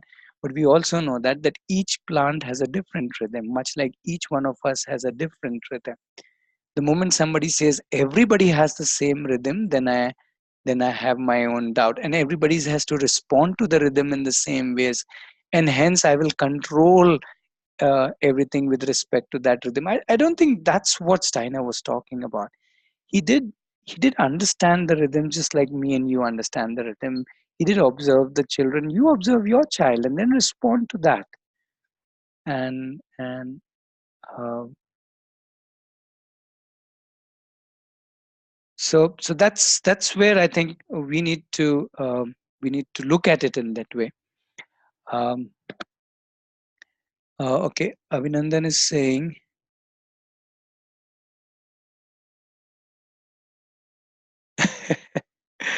So, Avinandan, it's not true that you are not aware of open schooling.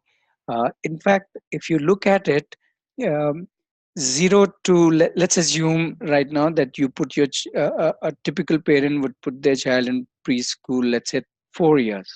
I'm just taking an example. So 0 to 4 years, okay, and let's say the child finishes college at 24. Let's say so 24 to the rest of the life is all open learning, isn't it? So everybody is doing open learning from 0 to 4 and 24 till they die. So open learning is not something which is new or strange or alien, which needs to be understood or kind of it's difficult to understand. In fact, I would say schooling is difficult to understand because that's something which was cooked up just about 100 years back or 150 years back. No, that was Pavitra's this thing. I had asked what she Oh, meant. okay, sorry. So any which way, it's yeah. Yeah. So okay, so maybe I've answered Pavitra in some way. I missed out. Uh, right. So that is why I'm also saying. So let's not get too bogged up about books and sources and resources. They are available, and everybody has a point of view, and that's great that everybody has a point of view. Just that I don't need to get stuck to one, um, and so on. So yeah, we can take it as that. And I would say at the end of the day, if you observe the child, we observe ourselves, what is my thinking process, what is my child's thinking process, and each one of us is a different individual, and we take the group's help. By the group I mean the family group, the grandparents, the children, and the parents all together, including any other relative, friend, so on and so forth. It's a beautiful journey where we help each other, support each other, and without any concrete answers.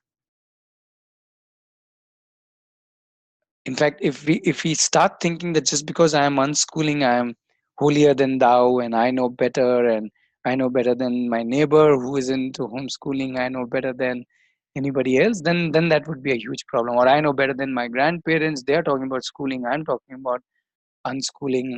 My grandparents don't know anything, or their views are outdated, whatever. If i if i if i if i think I'm on a pedestal, then that won't work, because I am not. Let us work out of all humility and say, I just have few point of views. Let me collect more, let me discuss more, let me understand more, let me seek more whenever I want to. And if one is open, so open learning starts with me being open to all point of views, and the rest is right, your journey. So have a nice journey. I can sign off by that. I think it's already a lot of time beyond 1 o'clock. So yeah, let me sign off by saying have a great journey, have a nice journey, enjoy all the ups and downs, uh, enjoy all the emotions, enjoy all the problems, enjoy all the challenges. Uh, it's a journey, right? Thank you, Nish. And anyway, Thank you. we're available, so we can come back to us. Thank you. Good day. Yeah, thank you so much.